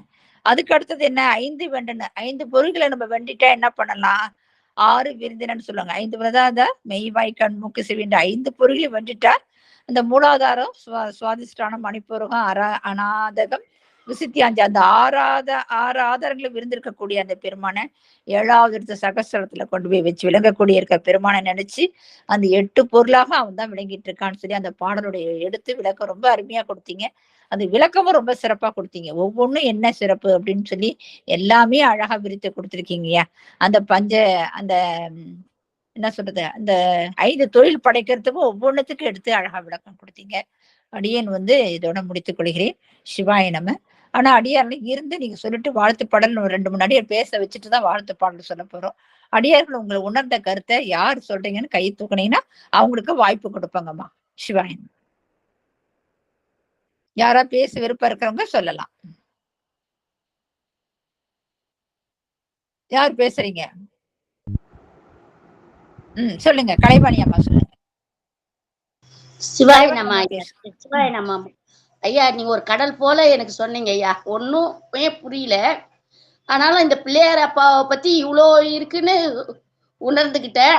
இந்த திருமூலர் ஒரே ஒரு பாட்டுல இவ்வளோ கருத்து இருக்குன்னு ரொம்ப அருமையா புரிஞ்சுக்கிட்டேன். ஆனா எனக்கு ஒன்னும் அந்த அளவுக்கு விரிச்சு சொல்ல தெரியாது. ஆனா ரொம்ப அருமையா இருக்கு ஐயா, ரொம்ப புரிஞ்சுக்கிட்டேன். ரொம்ப சிறப்பா இருக்கு ஐயா, ரொம்ப பயனுள்ளவா இருக்கு, எனக்கு ரொம்ப நல்லா இருக்குங்க ஐயா. சிறப்புங்க ஐயா, நன்றிங்க ஐயா. இதே இப்ப ஸ்டார்டிங் தான் அந்த திருமுறை அந்த வரலாற்று சிறப்பு தான் ஐயா சொல்லியிருக்கிறார். இப்ப 2 பாடல் தான் எடுத்திருக்கிறாரு. அதனால உங்களுக்கு இந்த சாத்திர நூலு, ஆமா சிவஞான சித்தியார் அந்த மாதிரி பாடல்லாம் எடுத்து விளக்கம் கொடுக்குறாரு ஐயா. உள்ள போயிட்டு எல்லாத்தையும் எடுத்து விளக்கம் எல்லாமே ஒரு இதுவா வியப்பா இருக்கு, அதிசயமா இருக்கு. இவ்வளவு கருத்துகள் இருக்கா இந்த புக்ல, எனக்கு ரொம்ப நிறைவா இருக்குங்கம்மா. ரொம்ப நல்லா இருக்குங்க ஐயா, ரொம்ப சிறப்பா இருக்கு. இன்னும் போதான் நல்லா இருக்கும். இப்ப நம்ம ஆரம்பம் தான் இது. இப்ப அதோட விளக்கம் எல்லாம் கொடுத்துட்டு ஒவ்வொரு பாடலுக்கும் போக்குள்ள உங்களுக்கு நேரடியான விளக்கம் வரும், நல்லாவும் புரியுற மாதிரி வரும். இப்ப நல்லா புரியுதுங்க. இல்ல அதாவது சொன்னீங்கல்ல இந்த சாத்திரம்லாம் எனக்கு புரியல சிவஞான சித்தியார். ஆமா, அந்த சித்தியார்ல அந்தந்த பாடல் இருக்குன்ற அந்த பாடலை எடுத்து ஐயா விளக்கம் கொடுக்குறாரு. இந்த இடத்துல இந்த வரி இருக்கு அப்படின்னு சொல்றாரு. ஆமா. சரி சிவசிவா. அடுத்தது அம்மா பேசுங்கம்மா. புவனேஸ்வரி அம்மா வாருங்கள். திருவடி வணக்கம் ஐயா. பிரேமம்மா திருவடி வணக்கம். இன்னைக்கு ரொம்ப அருமையாக எடுத்து சொன்னீங்க ஐயா. திருமந்திர வகுப்பு ஆரம்பத்தில் ரொம்ப சூடு பிடிச்சி ரொம்ப விறுவிறுப்பாக போகுது. இதுமாரி நிறைய போகும்னு நினைக்கிறேன். மந்திரன்றதுக்கு மறைமொழிகள்னு சொன்னீங்க. ஒவ்வொரு நிலைக்கும் ஒவ்வொருத்தரும் சொல்கிறது வேறுபாடாக இருக்கும் அப்படின்னு சொன்னீங்க. அடுத்தது கருப்பொருள் சொல்கிறது தான் 9 தந்திரம் அப்படின்னு சொன்னீங்க. இப்போ 24 தந்திரங்கள் சுருக்கம் தான் அந்த 9 தந்திரமாக மாறி வருது அப்படின்னு சுருக்கி கொடுக்குறாங்க 9 தந்திரமாக அப்படின்னு சொன்னீங்க. அதாவது அன்பு மார்க்கன்று தோத்திரம் மூலம் செய்வது, அறிவு மார்க்கன்று சாத்திரம் மூலம் தெரிஞ்சுக்கிறது அப்படின்னு சொன்னீங்க. சப்தகோடி மந்திரங்கள் சரி கம பத நிச அப்படின்ற 7 இது சொன்னீங்க. 5 பிரம்ம மந்திரம், 6 சடங்க மந்திரம் அப்படின்னு சொன்னீங்க. அது நாங்கள் அனுஷ்டானம் செய்யும்போது அந்த மந்திரம்லாம் சொல்லி தாங்க செய்கிறோம். அனுஷ்டானம் செய்யும்போது அந்த மந்திரம் சொல்லியிருக்காங்க ஆதீனத்தில், அது சொல்லி தான் செஞ்சுன்னு வரோம் தினம். அடுத்து நெற்றிக்கண் மறைஞ்சு இருக்கும். அந்த நெற்றிக்கண் ஒரு தரம் காமத்தை அழிச்சது, ஒரு தரம் ஞானத்தை தோற்றுவித்தது அப்படின்னு சொன்னீங்க. மன்மதனை எரிச்சது, முருகப்பெருமானை தோற்றுவித்தது அப்படின்னு சொன்னீங்க. வேதம் பொது, ஆகமம் சிறப்பு அப்படின்னு சொன்னீங்க. மூலன் உரை செய்து 30 உபதேசத்து 300 தமிழ் 3000 பாடல்கள் அப்படின்னு சொன்னீங்க. அதை சுருக்கி தான் 3000 பாடல்களாக திருமந்திரத்தில் சொல்லியிருக்காருன்னு சொன்னீங்க ஐயா. அடுத்து இந்த கணபதிக்கு விளக்கம் ரொம்ப சிறப்பாக இருந்ததுங்க ஐயா. 5 கரத்திற்கு, அந்த யானை முகத்துக்கு, அனைத்துக்கும் விளக்கம். ஆனால் கொஞ்சம் எழுத முடியல, சீக்கிரமாக சொல்லிட்டீங்களா? கொஞ்சம் தான் எழுத முடியுதுங்க ஐயா. இறைவன் ஒருவனே, எல்லா இடத்துலையும் இறைவன் ஒருவனேன்னு சொல்கிறாங்க. ஒருவன் தான் இறைவன். சக்தியோடு இருக்கும்போது 2ஆக இருக்கிறான். முதல் பாடல் விளக்கம் சொன்னீங்க ஐயா. சக்தியோடு இருக்கும்போது 2ஆக இருக்கிறான்னு எடுத்துக்கலாம். அந்த சக்தியே அருள் சக்தி, திரோதன சக்தியாக எடுத்துக்கினாலும் எடுத்துக்கலாம் அப்படின்னு 2 விளக்கம் சொன்னீங்க. அடுத்து 3 பிரம்மா விஷ்ணு ருத்ரன் அப்படின்ட்டு 3ஆகவும் இருக்கிறான். 3 நிலையிலையும் சிவன் பெருமான் இருந்து அவர்களை ஆட்சிப்படுத்துகிறான், அவனுக்கு அதிகாரத்தை கொடுக்குறான் அப்படின்னு சொன்னீங்க.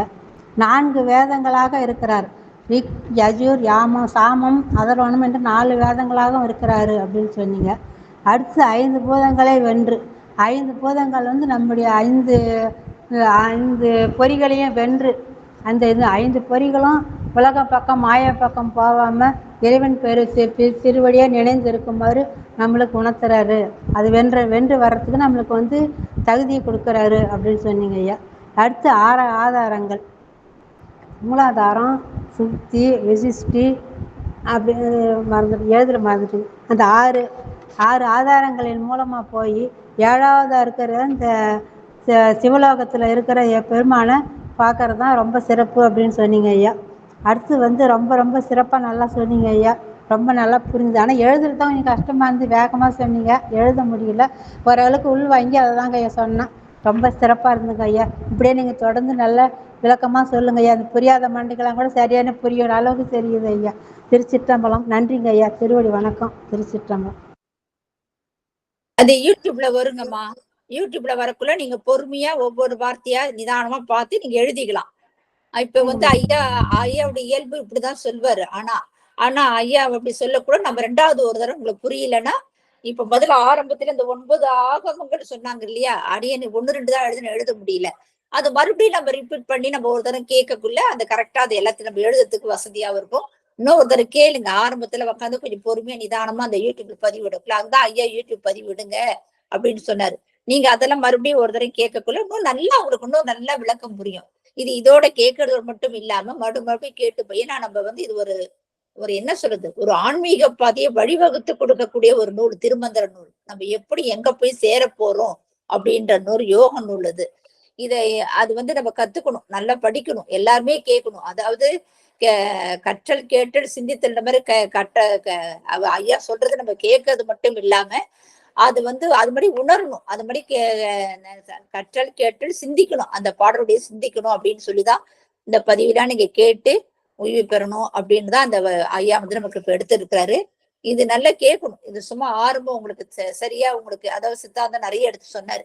அது புரியாததுனால உங்களுக்கு இன்னும் போக போக அருமையான கருத்து கிடைக்கும். ஒவ்வொரு பாடலையும் அருமையான விளக்கம் கிடைக்கும். அதனால அடியாருங்களாம் நீங்க மீண்டும் மீண்டும் தொடர்ச்சியா பாருங்க, நல்லா கேளுங்க. இந்த யூடியூப் பதிவு வெளியிடக்குள்ள மறுபடியும் எடுத்து சிந்திங்க. உங்களுக்கு எது புரியல அதுல அப்ப போய் நீங்க எடுத்து பாத்தீங்கன்னா எழுதுறதுக்கு வசதியா இருக்கும் என்று சொல்லி அடுத்த லோகநாயகி அம்மா பேசுங்க. லோகநாயகி அம்மா வாருங்கள். நம்ம ஐயா சொன்னது எல்லாம் திருமந்திரங்க தானே, அன்னைக்கு தான் நான் கேட்டிருக்கேன். என்ன அதில் உள்ள விவரம் பூரா கொஞ்சம் உருவம் அருவருவம்லாம் சொல்லி சொன்னீங்க. சூரியன், சந்திரன், நெற்றிக்கண், இந்த மாதிரி இதெல்லாம் நான் இன்னைக்கு தான் எல்லாம் விவரமாக நல்லா கேட்டிருக்கிறேன். ஆனால் ஏற்கனவே நேற்று சிவநேயிலேருந்து நான் கேட்டிருக்கேன். இது நீங்கள் விளக்கமாக சொல்ல போய் எல்லாமே நல்லா புரிஞ்சுக்கிட்டேன். அதே செஞ்சால் அதோட விநாயகரை பற்றி மற்ற பாடல்கள், மற்ற நமக 6 இது அது பேர் சொல்ல தெரியல, எனக்கு சொல்ல தெரியல. அதனால நீங்கள் அதெல்லாம் சொல்லது இன்னைக்கு அருமையாக இருந்து நான் கேட்டுக்கிட்டேன். அதோட அடுத்தால பிரேமமாகவும் விளக்கமாக கொஞ்சம் சொன்னேன், நல்லா புரிஞ்சுக்கிட்டேன். நல்லபடியாக இருக்கு, நல்லா கேட்டுக்கிட்டேம்மா. இதுக்கு மேலும் மேலும் எனக்கு புரியும்படியாக நல்லா சொல்லுங்க. நாம பிரேமமாக கேட்டுக்கிறோம். சிவாய நம்ம தெரிஞ்சுக்கிட்டோம். சிவாய நம. முத்துலட்சுமி அம்மா பேசுங்கம்மா. முத்துலட்சுமி அம்மா. திருச்சிற்றம்பலம்மா. ஐயா திருவடி வணக்கங்க ஐயா. மந்திரங்கள் வந்து நமக்கு சொல்றது ஆகமம் வேதம் அப்படின்னு சொன்னீங்க. ஆகமம்னா சிறப்பு, வேதம்னா பொருள் அப்படிங்கறத நீங்க சொன்னீங்க. அப்புறம் அறம் பொருள் இன்பம் வீடு, இது வந்து சதிவித புருஷார்த்தங்கள்னு சொன்னீங்க ஐயா. அப்புறம் பதி பசு பாசம், அது 3 சொன்னீங்க. பதினா இறைவன், பசுனா மக்கள், பாசம்னா ஆணவம் கண்மம் மாயை, இது 3ங்கிறத சொன்னீங்க ஐயா. அப்புறம் சாத்திரம் கோத்திரம், சாத்திரம் வந்து அன்பின் அடிப்படையில் அறிவு, கோத்திரம்ங்கிறது வந்து அறிவின் அடிப்படையில் அன்பு அப்படிங்கிறத சொன்னீங்கய்யா. அவர் எனக்கு இந்த இது நிறைய இது தெரியாது, நான் இன்னும் கொஞ்சம் யூடியூப்ல அந்த இதை நிறைய கேட்டா எனக்கு கொஞ்சம் நல்லா புரியும்னு நினைக்கிறேன். நிறைய இது எழுதி வச்சிருக்கிறேன், இன்னும் கொஞ்சம் அதுல உள்ள நிறைய இந்த விதி இது 9 இதெல்லாம் எல்லாம் சொன்னீங்கய்யா. 9 தந்திரத்துக்கும் ஒவ்வொரு தந்திரத்திலும் என்னென்ன இருக்குங்கிறத சொன்னீங்க. அது நான் எழுத முடியல, 1 2 அப்படியே எழுதினேன். அதாவது 3வது தந்திரத்துல வந்து நம்ம பெருமானுடைய யோகங்கள் எல்லாம் சொல்றதா சொன்னீங்க. 4வது தந்திரத்துல தந்திரம் பற்றி சொல்றது அப்படின்னு சொன்னீங்க. 5ஆம் தந்திரத்தை வந்து சைவத்தின் பிரிவுகள், கிரியை மாயை அந்த மாதிரி இது சொல்றாங்க. 6வது தந்திரத்துல சிவபெருமானுடைய குரு, அதாவது நமக்கு அவரோட தரிசனம் அப்படிங்கறது அதை பத்தி சொன்னீங்கய்யா. 7ஆம் தந்திரம் வந்து அண்டத்தில் பிண்டத்தில் லிங்கமாக இருக்கிறான், அதை பத்தி விளக்குறதா அப்படின்னு சொன்னீங்க. 8ஆம் தந்திரம் வந்து உயிர் நித்திய பொருள் எடுப்பது அப்படிங்கிறத பத்தி சொன்னீங்க. கொஞ்சம் கொஞ்சம் நான் கடகடன் எழுதுறதுனால ஓரளவு எழுதி வச்சுங்க. இன்னைக்கு நல்லா தெளிவா கேட்டா தெரியும். பாடல் விளக்கம் அந்த இது 5 கருத்தினை பாட்டுக்கு இவ்வளவு விளக்கம் அத மாதிரி நான் இதுவரை கேட்டது இல்லையா. 5 கரத்தினை நம்ம அப்படி படிக்க 5 கரம் உள்ளவரு, யானை முகம் அவருக்கு அப்படிங்கறத படிச்சுட்டேன். ஆனா இதுக்கு இவ்வளவு விளக்கங்கிறத வந்து ரொம்ப இதா கேட்கறதுக்கு நல்லா இருந்துச்சு. அதே மாதிரி கடவுள் வாழ்த்து பாட்டுலயும் அதே மாதிரிதான் சொன்னீங்கய்யா. அவர் வந்து ஒருத்தரா இருக்கிறாரு, 2ஆகி இருந்து 3 அவன் அம்மா சொன்ன மாதிரி பிரம்மா விஷ்ணு ருத்ரம் ஆகிய 3ஆக இருந்து 4 வேதங்களாக இருந்து 5 புலன்களில் வந்து 6 ஆதாரங்களை வென்று 7 யோகங்களாகி அட்டமூர்த்தியாக இருக்கிறான்னு சொன்னீங்க.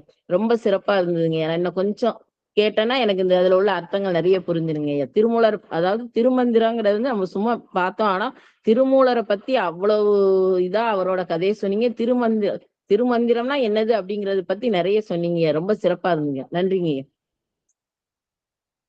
நன்றி நன்றி நன்றிங்கம்மா. வேலம்மாள் பேசலாமே. வேலம்மாள் ரொம்ப ஆர்வமா திருமந்திரத்தை போகணும்னு இருந்தாங்க. நீங்க பேசுங்க. அம்மா திருச்சிற்றம்பலங்கம்மா. ஐயா திருவடி வணக்கங்க ஐயா. அனைத்து அடியார்களையும் வணங்கிக்கிறேங்கம்மா. சிவாயனமா. ஐயா நீங்க வந்து விநாயகர் காப்புல அந்த 5 கரணை யானை முகத்தனைக்கு சொன்ன விளக்கம் ரொம்ப அருமைங்க ஐயா. இன்னைக்குதான் நாங்க இவ்வளோ ஒரு அர்த்தத்தை நாங்க வந்து புரிஞ்சுக்கிட்டோங்க ஐயா. திருமந்திரம் ரொம்ப நாளா படிக்கணும்னு ஆசைங்க ஐயா. அதை அம்மா அப்பப்ப யூடியூப்லயும் மற்றதுலயும் போடுவாங்க, குழுவுலையும். அதை மட்டும் எடுத்து சேமிச்சு வச்சு ஜெராக்ஸ் எடுத்து வச்சு படிச்சுக்கிட்டு இருப்பாங்க ஐயா. உங்களை ஏற்பாடு பண்ணிருக்கிறோம் நேத்து அம்மா சொன்னோன்னே எங்களுக்கு ரொம்ப சந்தோஷங்க ஐயா. உங்க திருவடியை ரொம்ப வணங்கிக்கிறோங்க ஐயா. எங்களுக்கு இந்த 3000 பாடலையும் நீங்க முழுசா எடுத்துடணும்ட்டு ஆண்டவன்கிட்ட பிரார்த்தனை வச்சுக்கிறேங்க ஐயா. நீங்க சொன்ன ஒவ்வொரு கருத்துக்களையும் எங்க மனசுல வந்து ஆழமா பதிஞ்சிருச்சுங்க ஐயா. இந்த வாரம்தான் எங்களுக்கு வந்து சிவப்பிரகாசம் நூல் இந்த வாரம் தான் எங்களுக்கு எடுத்தாங்க ஐயா, ஞாயிற்றுக்கிழமை இந்த கிளாஸ்ல, சைவ சித்தாந்த கிளாஸ்ல. அதுல சொன்ன எல்லா கருத்துக்களையும் இன்னைக்கு நீங்க இந்த திருமந்திரம் நூல்ல அப்படியே தொடர்ச்சியா சொல்லிட்டீங்க ஐயா. மந்திரம், பதங்கள், வண்ணங்கள், புவனங்கள், தத்துவங்கள், கலைகள் எல்லாத்தையும் திரும்ப சொன்ன உடனே எனக்கு அப்படியே மனசுல பதியிற மாதிரி ஆயிடுச்சு. சீக்கிரமா எழுத முடியலைங்க ஐயா. உங்க யூடியூப்ப மறுபடியும் நான் கேட்டுக்கிறேங்க ஐயா. ரொம்ப ரொம்ப நன்றிங்க ஐயா. திரும்ப திரும்ப நீங்க எங்க குழுவுக்கு வந்து இது மாதிரி நல்ல ஆன்மீக கருத்துக்களை எங்களுக்கு சொல்லி எல்லா ஆன்மாக்களையும் நீங்களே ஈடேத்தணும்னு சொல்லிட்டு வேண்டிக்கிறேங்க ஐயா. இப்ப பக்கமா நீங்க வந்து யூடியூப்ல பேசின எல்லா பேச்சுக்களையும் அம்மா மூலியமா நாங்க கேட்டோங்க ஐயா. ரொம்ப நன்றிங்க ஐயா. திருவடி வணக்கங்க ஐயா. அனைத்து அடியார்களையும் வணங்கிக்கிறேங்க ஐயா. சிவாய நம சிவாய நம. சாருமதி அம்மா பேசலாமே. சாருமதி அம்மா. அம்மா சிவாய நம. ஐயா திருவடி வணக்கங்க ஐயா. ஐயா இதுல வந்து 5 கரத்தனை அந்த பாட்டுக்கு விளக்கம் வந்து ரொம்ப அருமையா சொன்னீங்க ஐயா. அந்த எயிறு அப்படிங்கிறது பல்லுன்னு சொன்னீங்க. அத உருவமே வந்து கொஞ்சம் பிரம்மாண்டமா சொல்லும் போது அத வந்து நம்ம நல்லபடியா நம்ம கத்துக்கலாம், தெரிஞ்சுக்கலாம். யானை வரும் முன்னே மணி ஓசை வரும் பின்னே, யானை வரும் பின்னே மணி ஓசை வரும் முன்னே, அந்த இது கருத்து சொல்லி சொன்னீங்க. அந்த பாட்டுக்கான விளக்கம் வந்து ரொம்ப ரொம்ப அருமைங்க ஐயா, நல்லா இருந்தது. அதே மாதிரி கடவுள் வாழ்த்து பாடல்ல வந்து ஒன்றானவன் இரண்டானவன் அது அம்மா எல்லாருமே சொன்னாங்க. அந்த கருத்து ரொம்ப நல்லா இருந்ததுங்க ஐயா. அந்த 6 அந்த 7 வரைக்கும் சொன்னது வரைக்கும் ரொம்ப அருமையா இருந்ததுங்க ஐயா. இந்த திருமூலர் திருமந்திரத்துல எனக்கு நான் ரொம்ப ஆவலா காத்துட்டு இருக்கிறது என்னன்னா, கடைசியா அந்த பரம்பொருளை உணர்றது எப்படின்னு திருமூலர் சொல்ல போறத வந்து கேட்கறதுக்கு நம்ம உடம்புல இவ்வளவு மாயாஜாலம் நிகழ்த்துறாரு. அத வந்து கேட்கறதுக்கு வந்து ரொம்ப ஆர்வமா இருக்காங்க ஐயா. அது ஏன்னா ஒரு கதை மாதிரி இன்ட்ரெஸ்டா போகும் மாதிரி தெரியுதுங்க ஐயா.